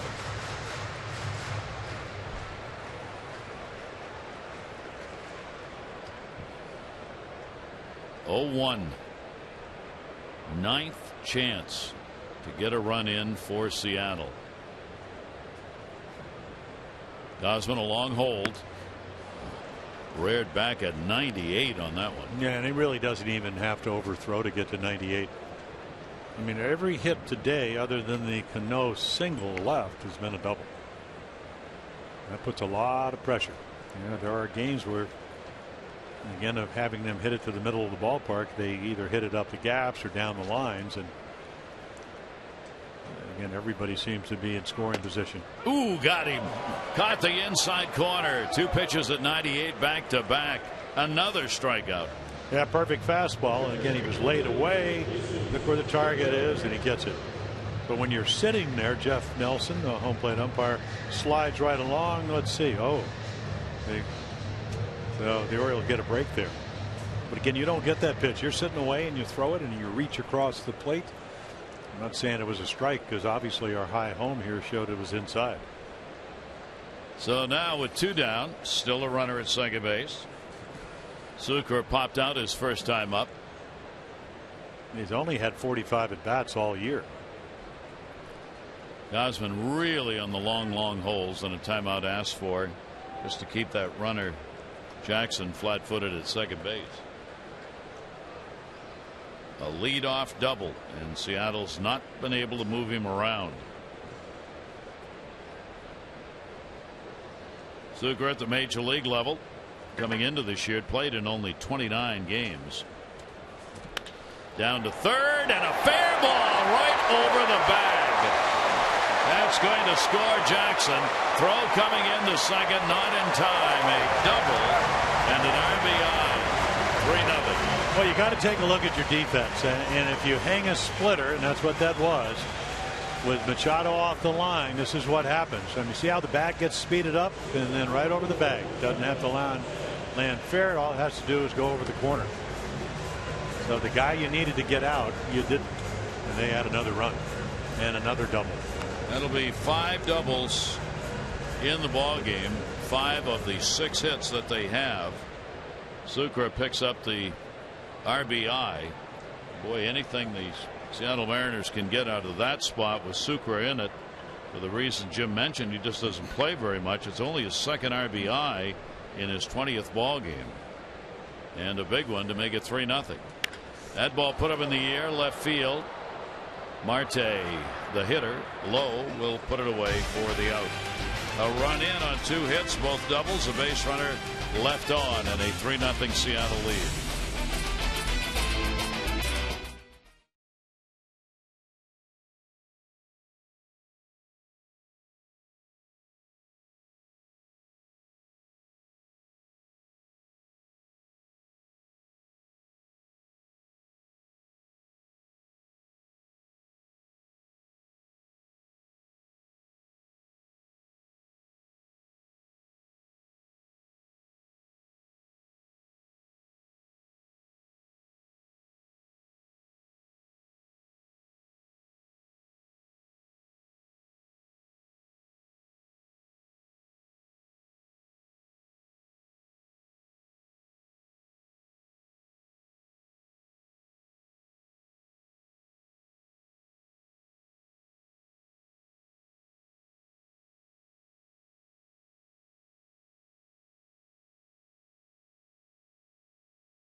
Brought to you by PNC Bank, for the achiever in you, and by your local Mercedes dealership. Beautiful city of Seattle, jam-packed with tourists, as is usually true, especially this time of year. And the ballpark with a good crowd on hand today. This is Camp Day, where the kids with the early ball game from all of the summer camps get a chance to come at reduced ticket prices. Here's Jonathan Scope. Orioles do not have a hit. 5th inning. Scope lined out his first time up. Iwakuma, a couple of walks and 3 strikeouts. Seattle pounding away with the 3 runs on 6 hits. They've left a runner in scoring position in each of the first 4 innings. That'll be to third. Tough play. Seager had to backhand the hop. Good arm. Yeah, good arm, accurate arm. Decide what kind of hop sometimes at third. You talked about the other night, Gary, the hot corner. I remember when Dick Allen went to third, he goes, pretty easy to play third. You either catch or you don't. You either get out of the way or you don't. Here he just picks his hop because he knows got strong enough arm, quick release. Scope's not a burner going down the line. So he helps out Iwakuma. And here's Ryan Flaherty. He grounded out his first time up. Iwakuma, fly ball pitcher, but he's getting his ground balls today. He's keeping the ball down and probably got a little sink going on that off speed pitch. Yeah, well, he's turned it over and he's cut it and, go up the ladder. And then when you're looking up, he goes down. You can see right there, he goes up. And again, that's probably a ball, but when you're 0 for 31, you're not seeing the ball well if you're Ryan Flaherty. 6-4-3 on the outs. And then when he needed a big strikeout with a couple of guys on the last inning, a couple of walks, which he hardly ever does, was able to get Paredes out with a split underneath the zone. 0-2 delivery to Flaherty. Cano on the ground ball. 2 away here in the 5th inning. Well, tickets still remain for the Orioles' second social media night. It'll be on Tuesday before the O's take on the Mets. You can enjoy a Q&A session. O's closer Zach Britton will be there.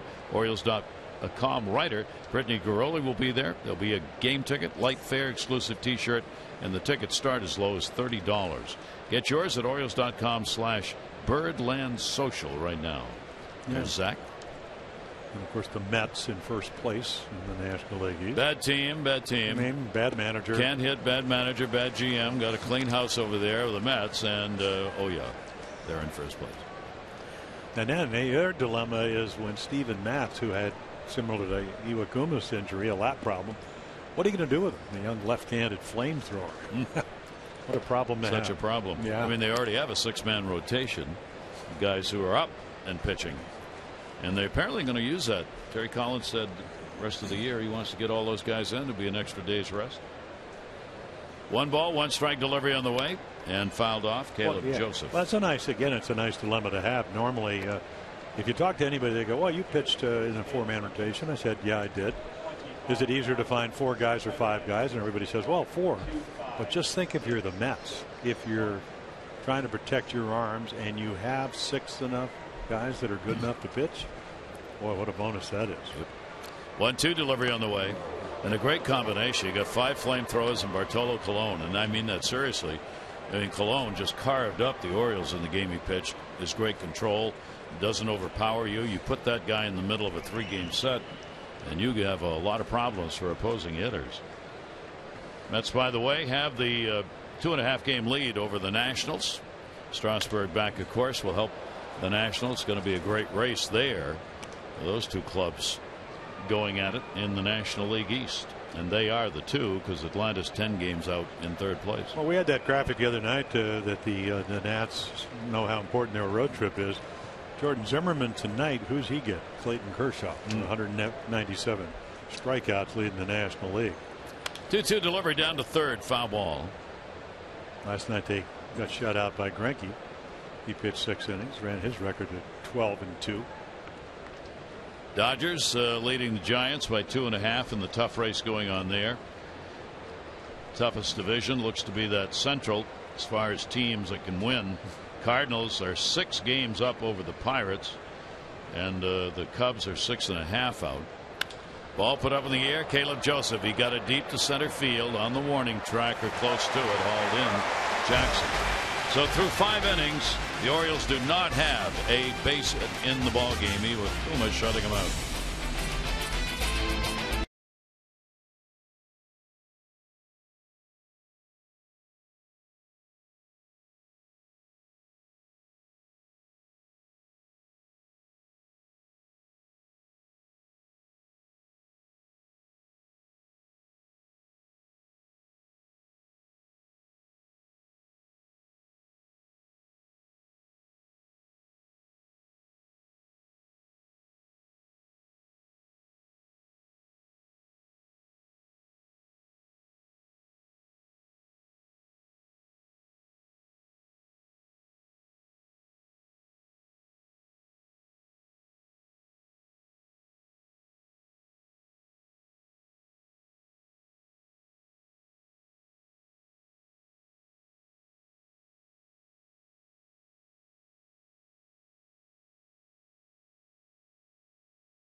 spring training. It said Kurt Schilling a couple of years ago. He goes, usually the teams that have the most innings from their starters usually end up in the postseason. So the shocker is, I mean, the Orioles have underachieved, and I mean that was one of the things coming out of spring training. You want to get 19, 20, 21, and they haven't been able to do that. And then the other one is the Royals. Now, you know, the Yankees, you know, again, what's that going to do to their bullpen? Maybe that's why they're fading a little bit now, along with the hitting. It's a surprise to me of the Royals. But Guthrie's got a little age. Ventura struggled. He got his pitch well the other day, got to 7-7. So, you know, some of their guys hurt. So maybe, you know, Duffy coming off injuries and whatever. So, but the bullpen, see if that catches up with them in the postseason. Yeah, that's a real issue for them, and of course they've made up for it by their offense, which has been able to put runs up on the board, second in average, seventh in runs. And a great they defensive just play tough baseball. Yeah. I mean, they grind out games. They're learning that it's fun to win. The Orioles have done that. I mean, the Orioles are, you know, so much more deficient in a number of areas this year, but they grind it out anyway. And now, obviously, last year they ended up with 96 wins. They're going to have to try to get it together today. Kevin Grosman's certainly going to try to do it here in the fifth. Working to Seager, middle of the order, 2-0 count, and he'll take the pitch inside for a ball. Seager's doubled, and he has struck out. Gutierrez and then Cano do up in the bottom half of the fifth inning. Seattle has struggled here at home this year. They are 25-33 here at home, and he walked him on 4 straight, and a leadoff walk here in the fifth. As promised earlier in the game, we've selected the Down to Strong fan photo of the game. You can tweet your strongest fan photo. Ooh-ah, to Ho's Couch Cam. You just might see yourself in an upcoming broadcast. He did a selfie. Yeah. And it's brought to you by T-Mobile. And he's a southpaw, so I want to be his agent. A great shot. Teach him how to hold the fastball and flip the curveball. Not till he, of course, is 14 or 15. Right. Here's Gutierrez, leadoff walk. They keep putting runners on. There's another southpaw right there. Knows how to get that whole thing in there, though, boy. That's a good yum. A 1-0 count on Gutierrez. He doubled, picked up an RBI in the third inning, and was a strikeout victim. He's the DH today. He joined us late. Nelson Cruz out. Problem, neck pain after coming out last night with a back spasm. So missing the ball game today, and Dave Wallace doesn't like what he's seeing. Yeah. Well, you know, again, I mean, and it's not the walks, it's how you walk them. So again, when you're struggling, I mean, and it's been a struggle only in the fence. You're not getting any run support. You ought to be used to that. They get him about 2.8, which is incredibly low. So we need an inning or two. We need to try to get into the seventh. You know, again, off day tomorrow. I mean, O'Day fairly well rested. If you don't come back and tie this game or have a chance to win it, you're only going to play eight innings. So that gives you a little bit of a cushion. That would be the only silver lining, I suppose. But you don't want to be in that position. But nothing happens unless you throw it over. And he's got a 2-0 count with Cano waiting on deck. Gutierrez with a runner at first base. Seager.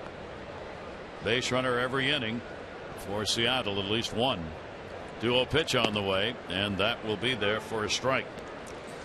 Well, Seattle trying to come away with a victory here before they head out, and it's kind of the ironic part of it is Gausman, of course, with the career high 8 strikeouts. Iwakuma's got 3.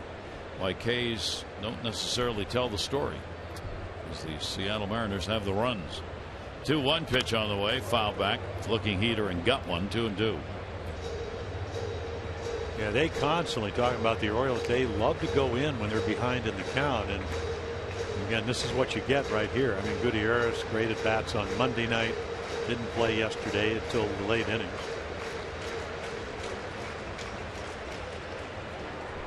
He's DHing in the ball game, and against the Orioles this year, 3 hits, 7 at bats, home run, and a couple of RBIs this season.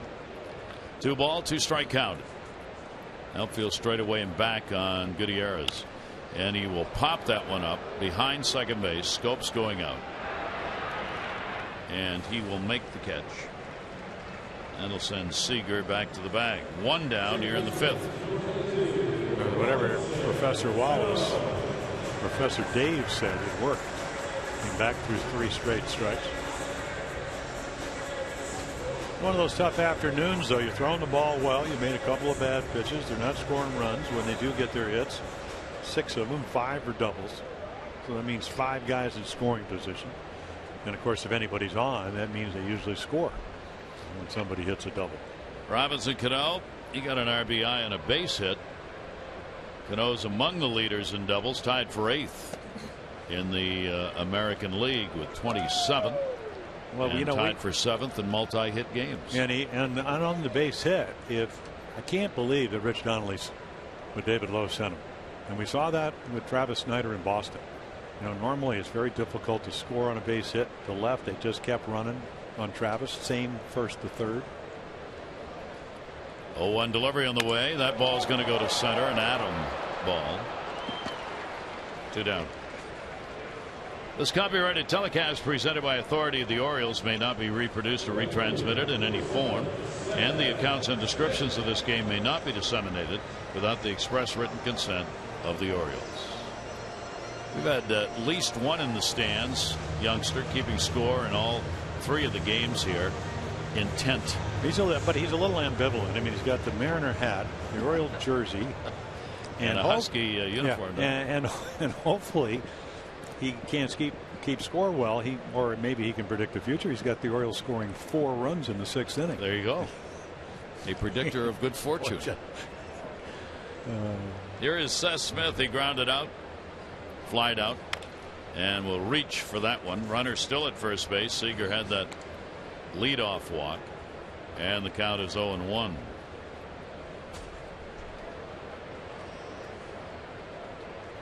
Pitch count continues to rise for Kevin Gausman, and he is going to be asked to rise above that here in this ball game.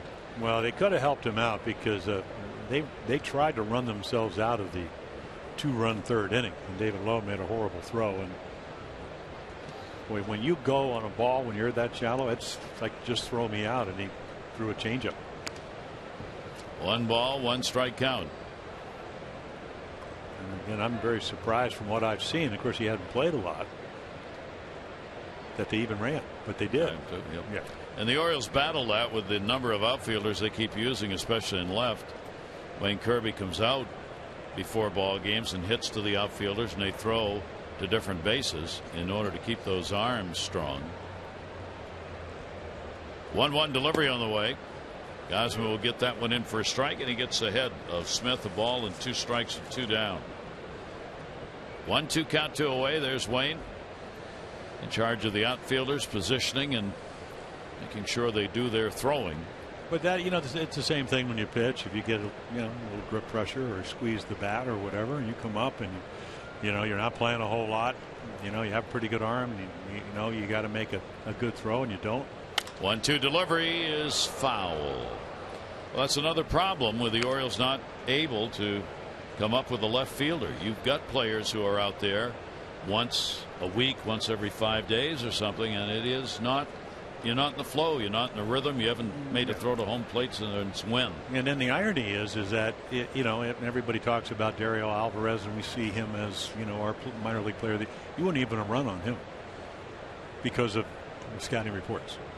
I mean, he would have gunned your rear end out by 20 feet. 1-2 delivery, center field. Adam Jones backing up, has it in line and puts it away. So a leadoff walk is left right there. No runs, no hits, no errors. 1 left on. Seattle on top 3-0.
Gutierrez with a double up the gap.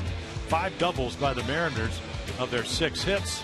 Marte Huac will make it 2-0, and then here comes Cano, and again Lowe charges the ball well, but just doesn't make a good throw, and then Iwakuma. He has been baffling the Orioles. No hits through the first 5 innings. Meanwhile, they get him the 3-0 lead. Those are your Geico game highlights. 15 minutes good. Save you 15% or more on car insurance. Visit geico.com for a free rate quote. Iwakuma goes to work with David Lowe at the plate. Lowe has grounded out in the only at bat that he's had in the ball game. Low hit game, the low hit game for Iwakuma. It's tough to say with Lowe at the plate. Has been 3 hits in a ball game. That has happened twice. Yeah, I looked in the press guide, for the low hit ever, and it has none. So again, he hadn't pitched one of those 1-hitters or a no-hitter or 2-hitter. But he's a very efficient pitcher because he pitches to contact and constantly trying to upstage your timing. 1-1 is a great pitch down and in at 84. David Lowe 1-2. I mean, he's turned the one over, and that was a little slider, and then he's taken something off with a splitter. So again, he doesn't throw too many pitches that end up in the middle of the plate. And that's why he's hard to time. Here's the 1-2 delivery on the way. Lowe a chopper to second base. We've seen a lot of those. The Orioles hitting on top of a lot of his pitches. 1 down. Next Wednesday, all fans at the 7:05 Mets game against the Orioles are going to get the Manny Machado, Jonathan Scope handshake Orioles t-shirt. It's the young stars who have that signature on-field greeting. You can add it to your wardrobe. Get your tickets at Orioles.com or 888-848-BIRD. 1 down. Manny Machado, top of the order, a walk, and he is flied out. 2 walks in the ball game came in the 4th inning. Machado had 1. Davis had the other. They were both stranded. The Orioles have not come close to a hit. There's no really spectacular play. There have been a couple of ground balls played at third by Seager, which were good plays, but not game saving. 0-1 pitch, and that one will be bounced. 1 ball, 1 strike count on Machado.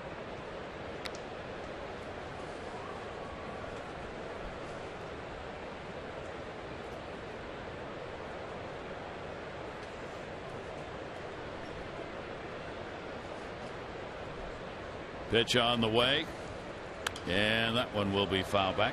All right, what, 1 ball out of the infield? Yeah, and that was a fly ball by Joseph. Yep, that's it. He's really been in control here. So I've got 1, 2, 4 fly balls. No, that's right. Davis hit the high fly ball to left field. Joseph had a couple. Swinging a foul ball. That one caught the catcher Sucre that time. So Manny Machado with a 1 ball 2 strike count. Iwakuma's not worked from behind on hitters in the game unless he wanted to. That was against Davis primarily when Chris got that walk in the 4th inning. Iwakuma, you could tell, had decided he would give up the walk and work to Paredes to get the out, and he did. Yeah, he walked Machado by throwing him a 3-2 breaking ball, and it stayed in. 1-2, foul tipped right off the end. Well, you get a couple of guys on, get the tying run up, but it all starts with a base hit. Certainly not wild, and I told you about the incredible numbers. The other number is, I mean, you look at some of the things that he's, I mean, as you mentioned, Gary, 40 and 21. You don't steal bases on him. I mean, he went first stolen base since 2013. So he does a lot of things well that'll give you a chance to win if you're playing behind him. And the other thing is they get him almost 5 runs a game. So being worked here by Manny Machado. This is going to be the 7th pitch of this at bat. He's held the pitch count in check with these 1, 2, 3 innings. Yeah, got 118 pitches a couple of starts ago. So 1-2 delivery, and put another K up. That's 4 in the game. So 4 strikeouts, 8 on the ground, 5 in the air, nothing in for a hit. Yeah, just up out of the zone, and You know, he kind of lulls you to sleep in a sense. But again, very rarely anything to hit. 2 down. Parra coming up. That 4th inning with the 2 walks, the only base runners the Orioles have had on in the ball game. Parra is grounded out twice. 2 down. In at third base, Seager.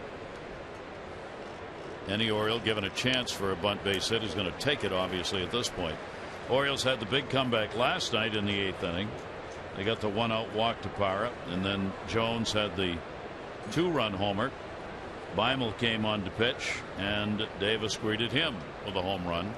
The Orioles got back in it, only to lose it in the 10th. Here's the 0-1 delivery to him. That'll go down to first, and that one will be foul. Yeah, you want to make a pact with Lloyd McClendon, who manages Seattle, that you can bring anybody out of the bullpen, just don't let it be Carson Smith. Boy, did he have a good slider last night. Took my chances with the rest of the bunch. Not to demean him, it's just that Smith was that good. 0-2 count. There he is, up in the pen again today. And that will be up high for a ball. Smith went an inning and 2/3 last night. A walk, 3 strikeouts. 1-2 on Parra.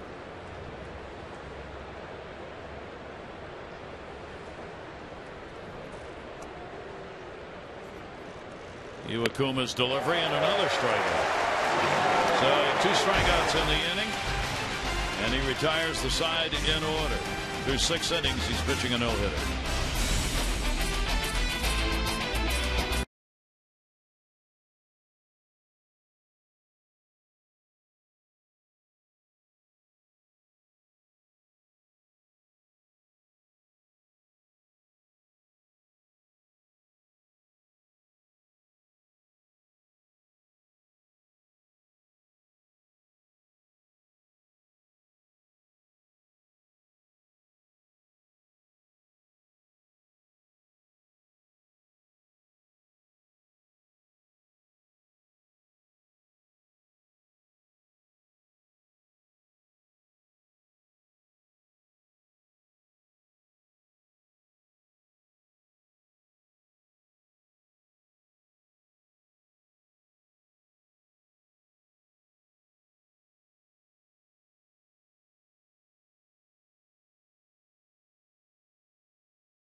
Lead on this beautiful day in Seattle. Not so pretty for the Orioles. Not yet.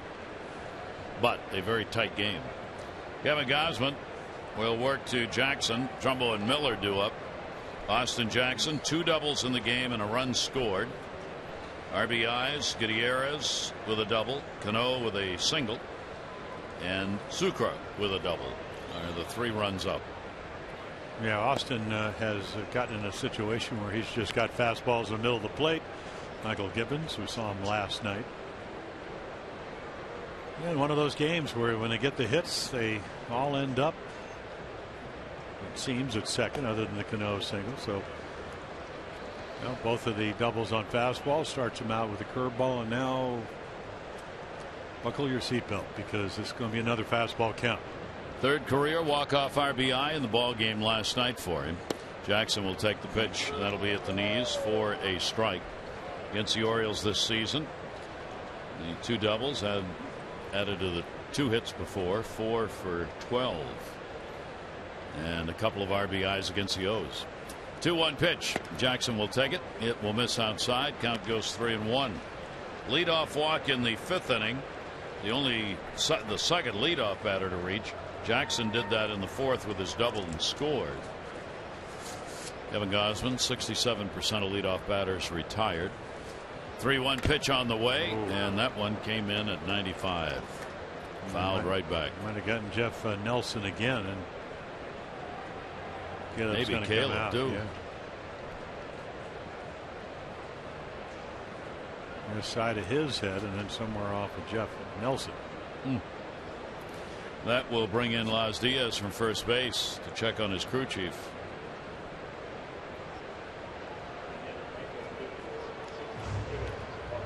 And yeah, look at the side. I think it's Caleb right in the side, and then somewhere off the wrist or hand. See, umpires, they kind of hide behind the catcher and you keep your hands in, but that ball can find you.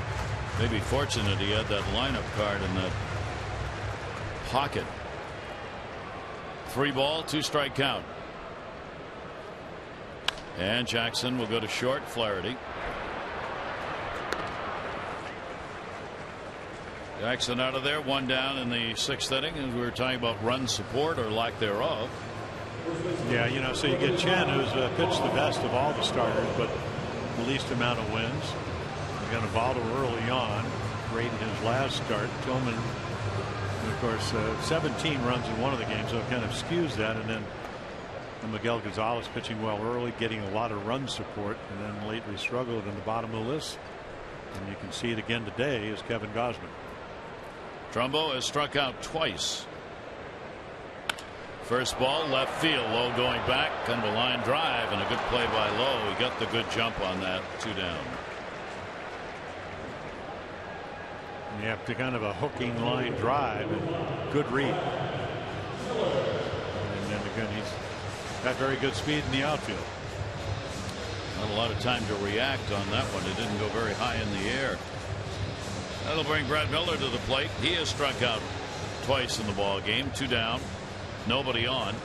So 102 pitches, 107 the highest, and that was 7 2/3 innings in a shutout ball against Atlanta 3 starts ago. We figure Gausman finishes here. Good backhand on a ball off the end of the bat. Manny Machado makes the play, and they are retired in order. We will go to the 7th inning. Jones Davis will kick it off.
What do you think? Time to start thinking about those awards that come for the regular season performances. The suggestion here from MLB.com. Matt Duffy of the Giants, potential rookie of the year. Brendel Grichuk of the Cardinals. Chris Bryant of the Cubs. He'll get a lot of consideration. Jung Ho Kang of the Pirates. A lot of consideration there. And of course, Peterson with the Dodgers. Big year for them, and a ball club that's winning. That always gives you consideration. Yeah, too many strikeouts for Peterson, but a very good defensive player. And then every year it seems like the Pirates, they come out of nowhere. Yeah. They have the second best record. They just happen to play in the division with the Cardinals with 72 wins. So again, you got a no-hitter going into the 7th. There's only been 3 in the history of the Mariners. So Lloyd McClendon puts in a little defense. Logan Morrison playing at first base now with Trumbo out of there. And the pitch will be bounced out in front. Adam Jones 0 for 2. 2 strikeouts. Now 0 for 10 lifetime against Iwakuma. Jones, Davis, Paredes due up for the Orioles. 2 walks, 5 strikeouts for Iwakuma. The walks both coming in the 4th inning. The only Oriole base runners. 1-0 delivery, Jones, and again keeping that pitch down low. Yeah, with the movement, the split. You know, he's gone up the ladder, 89, 90. Reminds me very much of Hiroki Kuroda, but maybe doesn't throw as hard. Who pitched well and often for the Dodgers and then with the Yankees. 1 ball, 1 strike count. Outfield very deep. 1-1 delivery on the way. That'll be fouled off. Miller out there in left field again is a couple of steps off the warning track. Jackson's way back. Again, you can see the Orioles, and again on base percentage, they don't walk a lot, but again very good slugging. That's going all the way back to 1900. Of course, that 63 Yankee team. Also a lot of guys that hit home runs. That ball in the air to center field. Jackson. Yeah, a lot of room when he plays deep, so it's routine. And he does that when he comes off the mound, Iwakuma, and it's almost like, okay, if I'm up in the zone, and unless I want to be up in the zone, which he's done all day, the ball gets hit hard, I just have to follow through. And again, those little maybe checkpoints for him. Get some extension on his pitches. Crowd settling in now. You get to the 7th inning and 0's on the board. Less visits go to the vendors as the fans go, Well, you want to win 3-0. That's not a very big cushion, but you're 8 outs away from pitching a no-hitter. Pitch is a swing and a miss. Davis has flied out and drawn a walk in the ball game. As we all know, it can end very abruptly, but on the other hand, it doesn't happen very often. And usually when it ends, runs come. Yeah. It's a big letdown. You go this deep, you give up a hit. 0-1 delivery on the way, and a check swing that went off the bat. Chris can't believe it. He hardly moved it, and that was ball hitting bat. 0-2. Well, where do you want to pitch Chris Davis? If you watched last night, the night before, out over the plate, it's Death Valley, because he can hit it, so he comes right in on his fist. And then what he can do, you can see. I mean, Sucre's really done a nice job. And if you watch the glove of the Mariners catcher today, that's pretty much where the ball's going. Check it out right here. 0-2 delivery. Davis will foul that one back at 91 miles an hour. Velocity's still up there and the control, and he's got a pretty good easy delivery. And what we've seen him do, Gary, once he does that, he'll come right back with a hard slider down and in. And if the slider's thrown right and it's tight, you don't pick it up, and it's easy to swing right over it. 34-year-old right-hander with a 3-2 mark this year. 0-2 delivery on the way, and Davis will take that pitch outside. At stake, the ball game, number 1. The no-hitter being pitched, number 2, and you got these Orioles streaks. Machado at 8, Davis at 9. Obviously not extended. 1 ball, 2 strike count. Not yet. And a swing and a miss. Play's got to be made. Sucre down to first. Strikeout number 6. 2 down. Perfect pitch. You could just see him work the perimeter of the strike zone, and then he'll just turn it over. I mean, it's like a screwball. Gets him to chase out of the zone, and nice block, and then an easy throw once he clears the base path. 2 away in the 7th inning. Jimmy Paredes coming up. Paredes has struck out and grounded out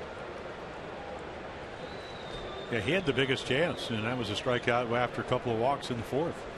Orioles got 2 on. Yeah, struck him out on a splitter. Popped up outside of third and no play. Gary, he must have a lot of movement because guys, you know, that a little bit out of the zone, but that's Jimmy Paredes. He chases and still can't quite get to it. And maybe you get, not too often, but you get a pitch to hit, you miss it, and then he goes, it's like a surgeon, and they cut you up.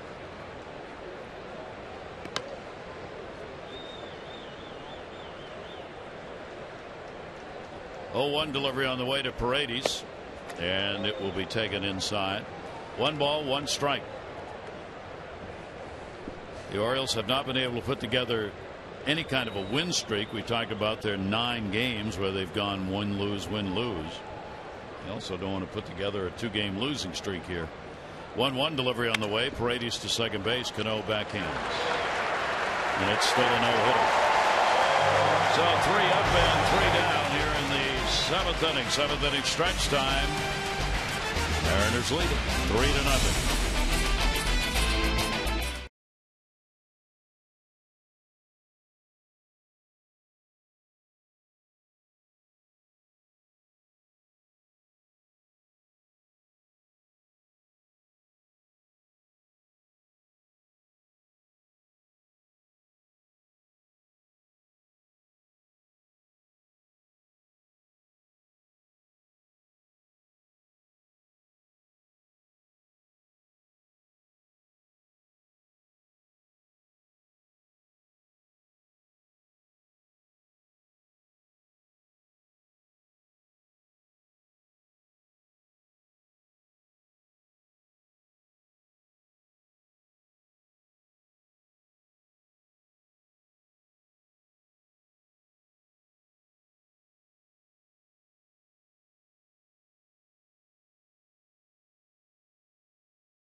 Tomorrow, and then open up a 10-game homestand on Friday with the A's opening it up.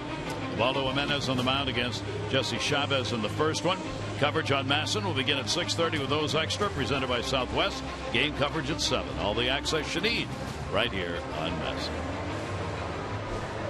Well, those are the numbers between the 2 teams. So the Orioles outscore them. And again, Orioles won 2 out of 3. Oakland's ERA a little higher, and they're a team that plays actually pretty much the same home and road. The Mariners actually are a 500 team on the road, but well under 500 here at Safeco. Sukar will lead it off. A big hit. He got a 2-out double in the 4th inning, picked up an RBI, bringing Jackson home.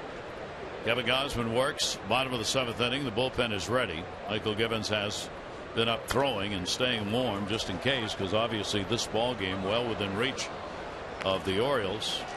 They can get a couple of base runners on, which they've not been able to do through 7. So that's 104 pitches, 72 strikes. That's a high ratio. 0-1 delivery to center field. Adam Jones, good jump. He's got it. Zucker retired, 1 away. Follow the Orioles wherever you are. MLB.com at bat, #1 app for live baseball. At bat up to the moment at every moment. In-game highlights, live look-ins, replay reviews, and more. Get MLB.com at bat for your smartphone or tablet. 1 away, top of the order. Marte coming up.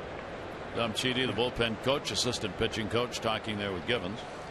Microwave. Well, you got Crockpot, that's Dave Wallace, and Microwave, Dom Chidi. I mean, that's what they nicknamed him, along with the professor for Dave Wallace. Gave it to him yesterday. Baseball nicknames.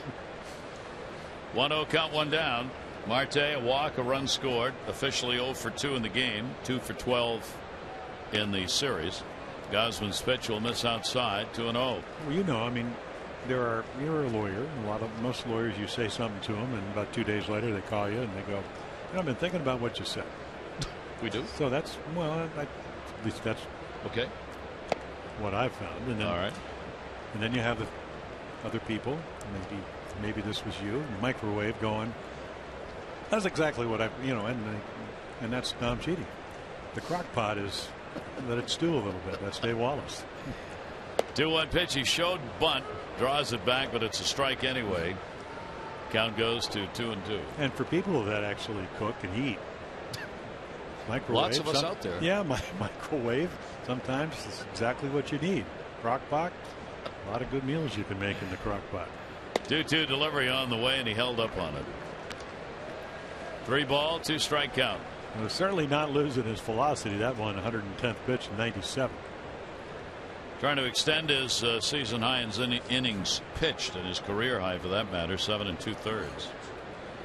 And that ball will go down the line left field low. 2 down. 2 down, nobody on. Last run came in the 4th inning. Since then, there's been 1 walk off Kevin Gausman, and he's retired. Everybody else since Seager got that leadoff walk in the 5th inning. Well, he's done a nice job in the sense he has not anything that happened. I mean, you don't get any run support. Certainly could have folded at 10. He hadn't done that. You know, again, they get him 4 or 5 runs, which is the norm. What the league average is, what, 4.17 runs. I'd say this guy's pitching a heck of a game, but he's getting no hit. And the breaking ball will miss for a ball.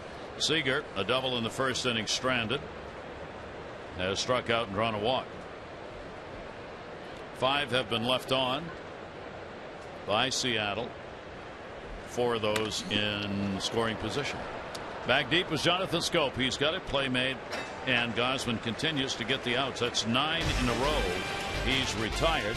The Orioles looking for a hit. Scope, Flaherty, and Joseph due up.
First time in baseball history, all 15 teams won at home.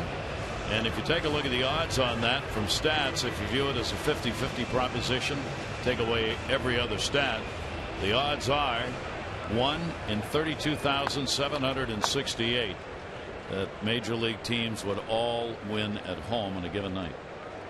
Yeah, and they did. Amazing night. Yeah. What are the odds of pitching a no-hitter? Iwakuma in the 8th inning. Pitch will be bounced to the backstop. Jonathan Scope has lined out and grounded out. Well, you got to get a hit. You got to get their bullpen up. And as you said, things with a 3-0 lead can change in a hurry. Scope with the 0 for 2. 90 pitches through the first 7 innings. Season high is 118 for Iwakuma. Yeah, if you're going to hit around the ball, in other words, not use the middle of the field, not stay inside of it, this guy is real tough to hit. 1 ball, 1 strike delivery on the way, and a swing and a miss. He's done that all afternoon. I mean, those are violent swings. And again, when you take batting practice, you work the middle of the field. Some of the greatest hitters, you watch them hit, they never ever try to pull the ball. 1-2 delivery on the way, and Scope will take it down low for a ball. We talked about Cabrera coming back. He was hitting .350 till the calf pull in Detroit. You watch Mike Trout take batting practice. Boy, it's right center, left center. So when a guy changes speeds and you're trying to pull, easy to get out in front. 2 ball, 2 strike delivery on the way. Scope got jammed on that, but got a piece of it and fouls it back. Count stays 2 balls and 2 strikes. 3-0 lead. The runs coming early, getting 2 in the 3rd inning on the RBIs by Gutierrez and Cano. Then Sucre added an RBI double in the 4th. Since then, Gausman has retired 9 in a row with a walk.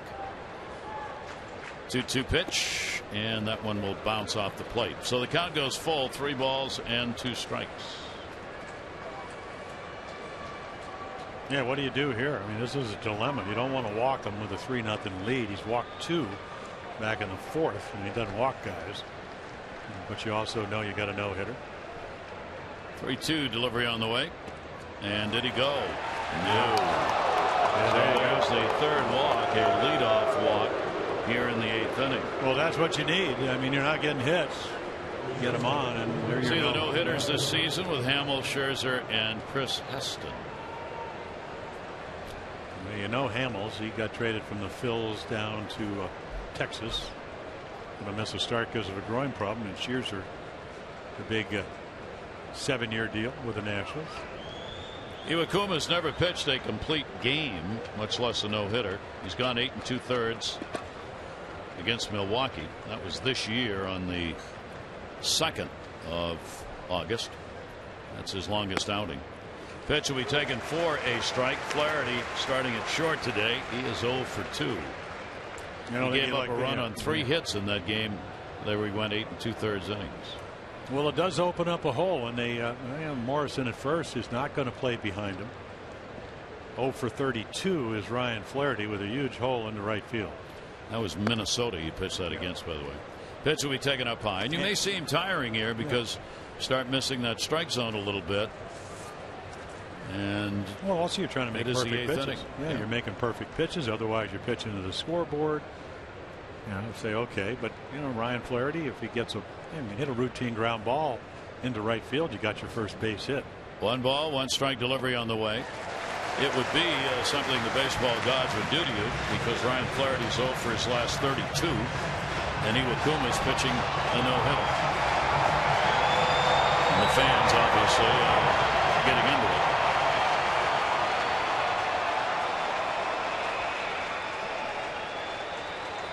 1 ball, 2 strike count.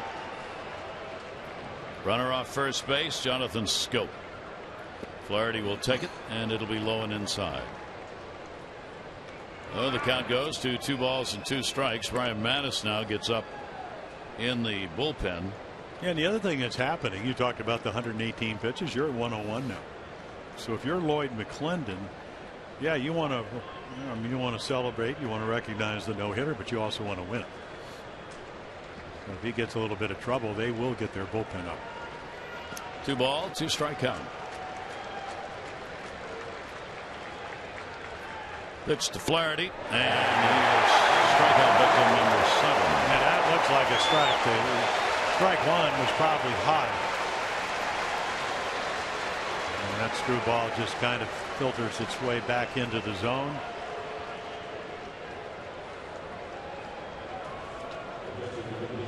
"13 strikeouts is his major league high. Came against Toronto back in 2012.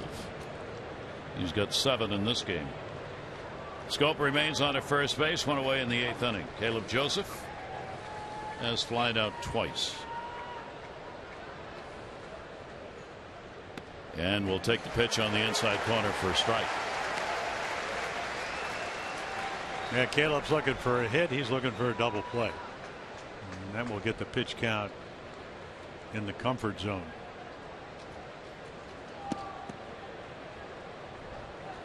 Oh, 1.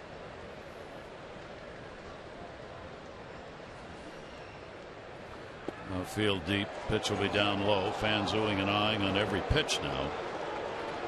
Randy Johnson, Chris Bosio, Felix Hernandez. They have the 3 no-hitters in the 38 years of Mariners baseball. Yeah, the King Felix was a perfect game with 12 strikeouts. And Randy Johnson walked 6 in his. 1 ball, 1 strikeout. That just misses outside. Good eye by Caleb. A real good eye. He's flied to right, flied to center. Still looking for his first hit in the series. 0 for 7. 2 ball, 1 strikeout.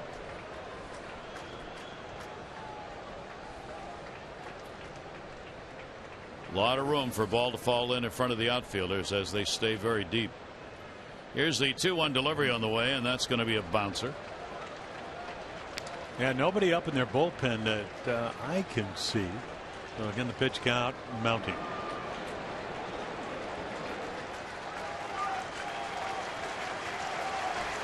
Everybody's interested. Yeah.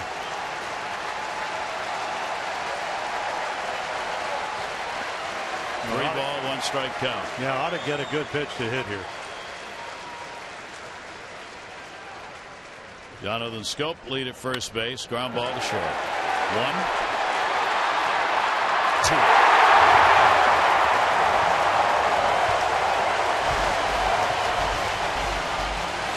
Iwakuma will go to the 9th inning, 3 outs away from throwing a no-hitter. 3-0 Mariners.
As a starting pitcher, and actually he does that. I mean, he ends up giving up 3 runs, and again 5 of the hits doubles, but he really pitches well. Strikes out 8. You can see though the balls are up in the zone, so when he brought it down, they did have some good at bats. But again, a game where you don't really pitch that poorly, but they don't score. There you go. For the 6 hits, 5 are doubles. And again, able to throw a lot of strikes. 76 strikes out of 112 pitches. Your AT&T call in the bullpen. AT&T, proud partner of the Baltimore Orioles. AT&T mobilizing your world. So Brian Mattis, terrific job last night. He came in out of the bullpen. He was the first of 4 bullpenners when Tillman only went 2 1/3 innings. And again, 2 1/3 innings for 1 hit. So really pitched well. And you could see numbers coming down. The right-handed batters, and really baffles lefties. Brian Mattis on to work to Franklin Gutierrez. Bottom half of the 8th inning. Gutierrez will take it for a strike. RBI double came in the 3rd inning for Gutierrez, who's the DH. Nelson Cruz out of the game with the neck bothering him today. Orioles without Wieters with the hamstring problem, and J.J. Hardy getting a day off, just needing the rest. Swing and a miss, and a pitch down and away, and an 0-2 count. Gutierrez, Cano, and Smith will be due up. They've not had a base runner since the leadoff walk in the 5th inning.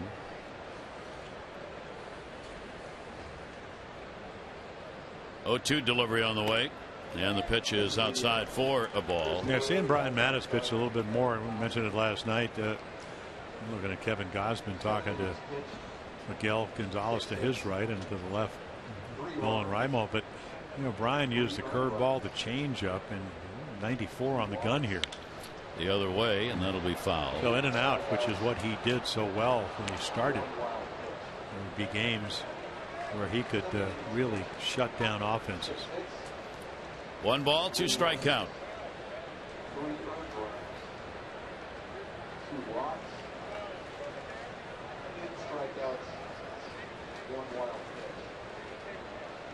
Mattis with the 1-2 delivery, and a swing and a miss. Boy, did he turn that one over. Well, yeah, I think he kind of makes a face. It was supposed to be a curveball, but it backed up. And I think Franklin Gutierrez thought he was coming in. You can see how far in Caleb Joseph was sitting. He had to reach all the way across the plate. And so it just, you know, one of those curveballs you think if you're Gutierrez is going to come back and get the plate. It just kept spinning away from him. Brian out there going, I wish I could do that on purpose. Well, you know, that's like the a great pitch. Like the backup slider. Well, yeah. I haven't seen too many backup curveballs, but that was one of them. Here's Robinson Cano, base hit, RBI, came in the 3rd inning, 1 for 3 in the game. He is 4 for 11 in the series. Orioles with a 3-2 edge in the season series against Seattle, but this is the rubber match in this 3-game series. 0-1 count, 1 down.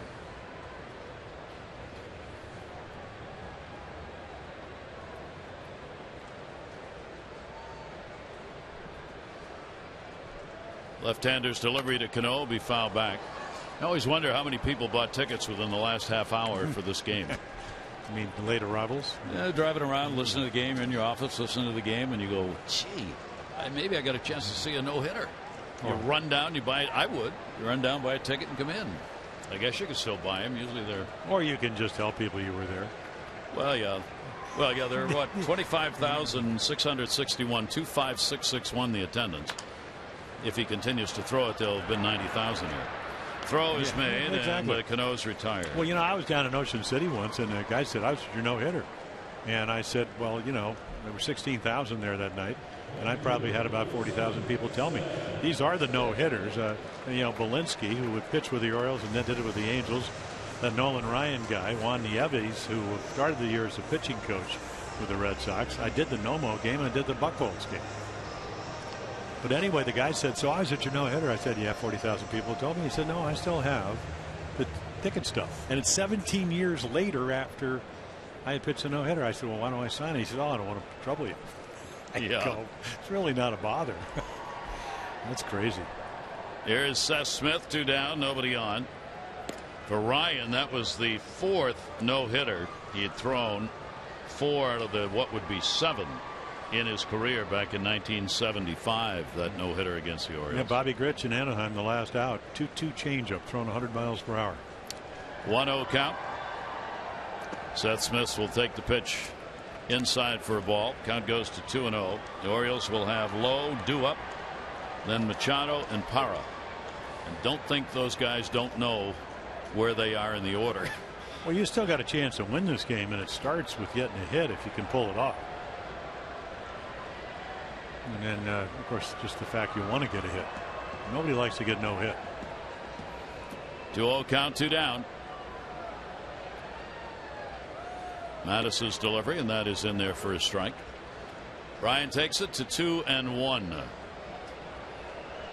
So the Orioles did not have to extend that bullpen today, at least not yet. Mattis gaining more favor with the manager. He's coming in situations now that matter against both righties, lefties, because he's been effective on the inside corner for a strike. Well, his inability the last couple of years against the right-handers, or at least the numbers skewed to their favor, made him more of a of a one-dimensional pitcher. That it has changed. 2-2 delivery on the way. That'll be looped in the air to left. Lowe's right there. He's got it. So here we go. Mariners have the 3-0 lead. Our Honda do-ups. A no-hit ball game being pitched against the Orioles. Lowe, Machado, and Parra will try and end that in the ninth.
On Masson is brought to you by Southwest Airlines. Book your low fare now at southwest.com.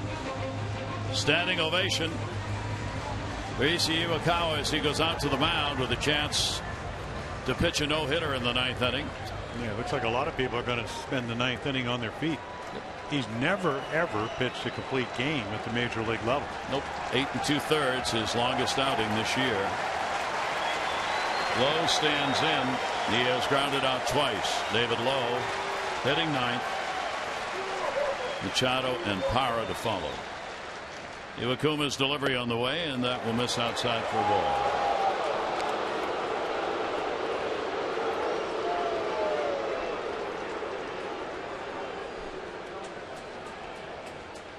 Orioles down 3-0. Seattle 3-6-0 in the ball game. Lowe will take it. It's a strike. You know, again, veteran pitcher, as you mentioned, Gary, so many innings. I mean, 21-4 in Japan, 15-2. So again, you know, it's really one batter at a time, especially when you have this kind of experience. 1-1 on the inside corner, which Lowe turned on with the home plate umpire. 1-2. Well, you got to understand where Jeff Nelson's sitting. He's sitting on that inside corner. We saw it earlier, so he's looking right where the ball ends up coming across the plate. Iwakuma's faced only 2 over the minimum with the walks in the fourth inning when 2 were stranded. Throw it right off the back of the plate. 1-2 will just miss inside. And he didn't go for it. Only on the base runner for the Orioles, the walk in the 8th inning, but the double play eliminated Jonathan Scope. Well, how great a job has Sucre done behind the plate today? I mean, all you got to do all afternoon is watch where he goes with the glove up and in. And 2-2 delivery on the way to Lowe. Pops it up. Going over. Seager. And he made the catch! Oh, what an out! Seager catches that one down by his knees as he got over near the stands at third. Yeah, you know, you thought that Marte would have the better angle. And it's almost like Seager. I mean, right there, the ball turns. He sees where the fence is and then snags it. And great play, Kyle Seager. Well, this is how you do pitch no-hitters. First difficult play of the afternoon. Wouldn't have been a hit, obviously, but it's an out. Yeah, but that's what you're looking for, as you know, Gary. Iwakuma. There's your 25th out, and you need 27 before they get a hit. Here's Manny Machado. Machado will foul it back. He has walked, struck out, and flied out. Well, there's a pitch to hit, and There haven't been too many of those. Very, very few in the middle of the plate.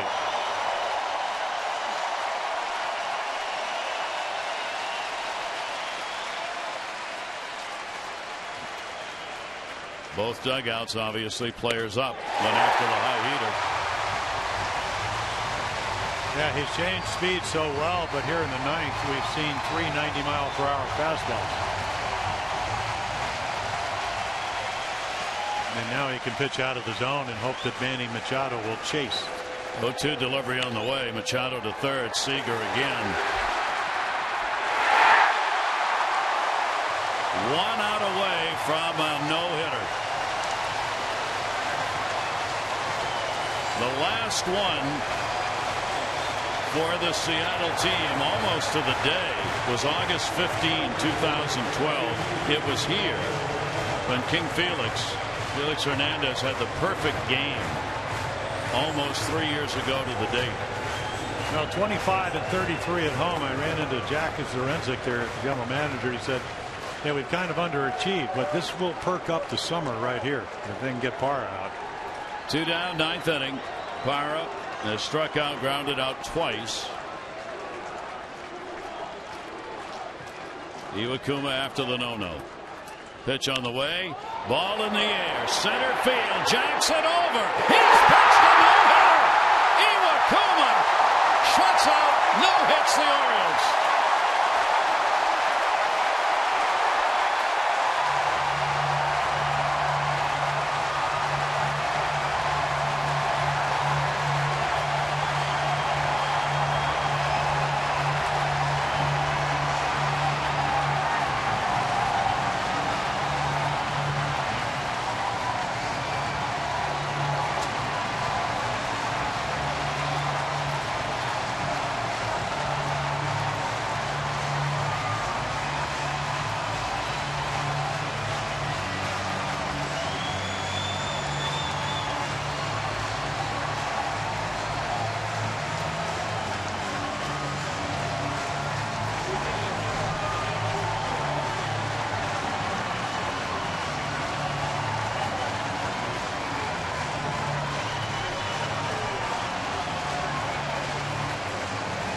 Well, he enters baseball history to our 29-minute ball game on this August 12, 2015. As Iwakuma's first complete game as a no-hitter. Yeah, he went right after him in the 9th inning, and again, you know, Jackson can play center, pretty routine. And what sets up this last out is a tremendous play that Kyle Seager made to get the first out in the 9th. First time he ever beat the Orioles. 0-2 coming into the game as he no-hits him.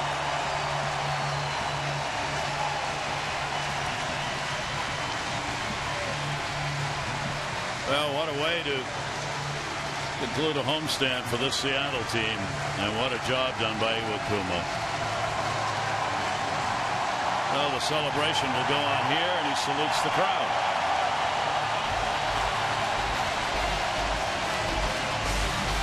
Musashi Iwakuma no-hitting the Orioles. Our final, the Mariners take it by a score of 3-0 and take the rubber match.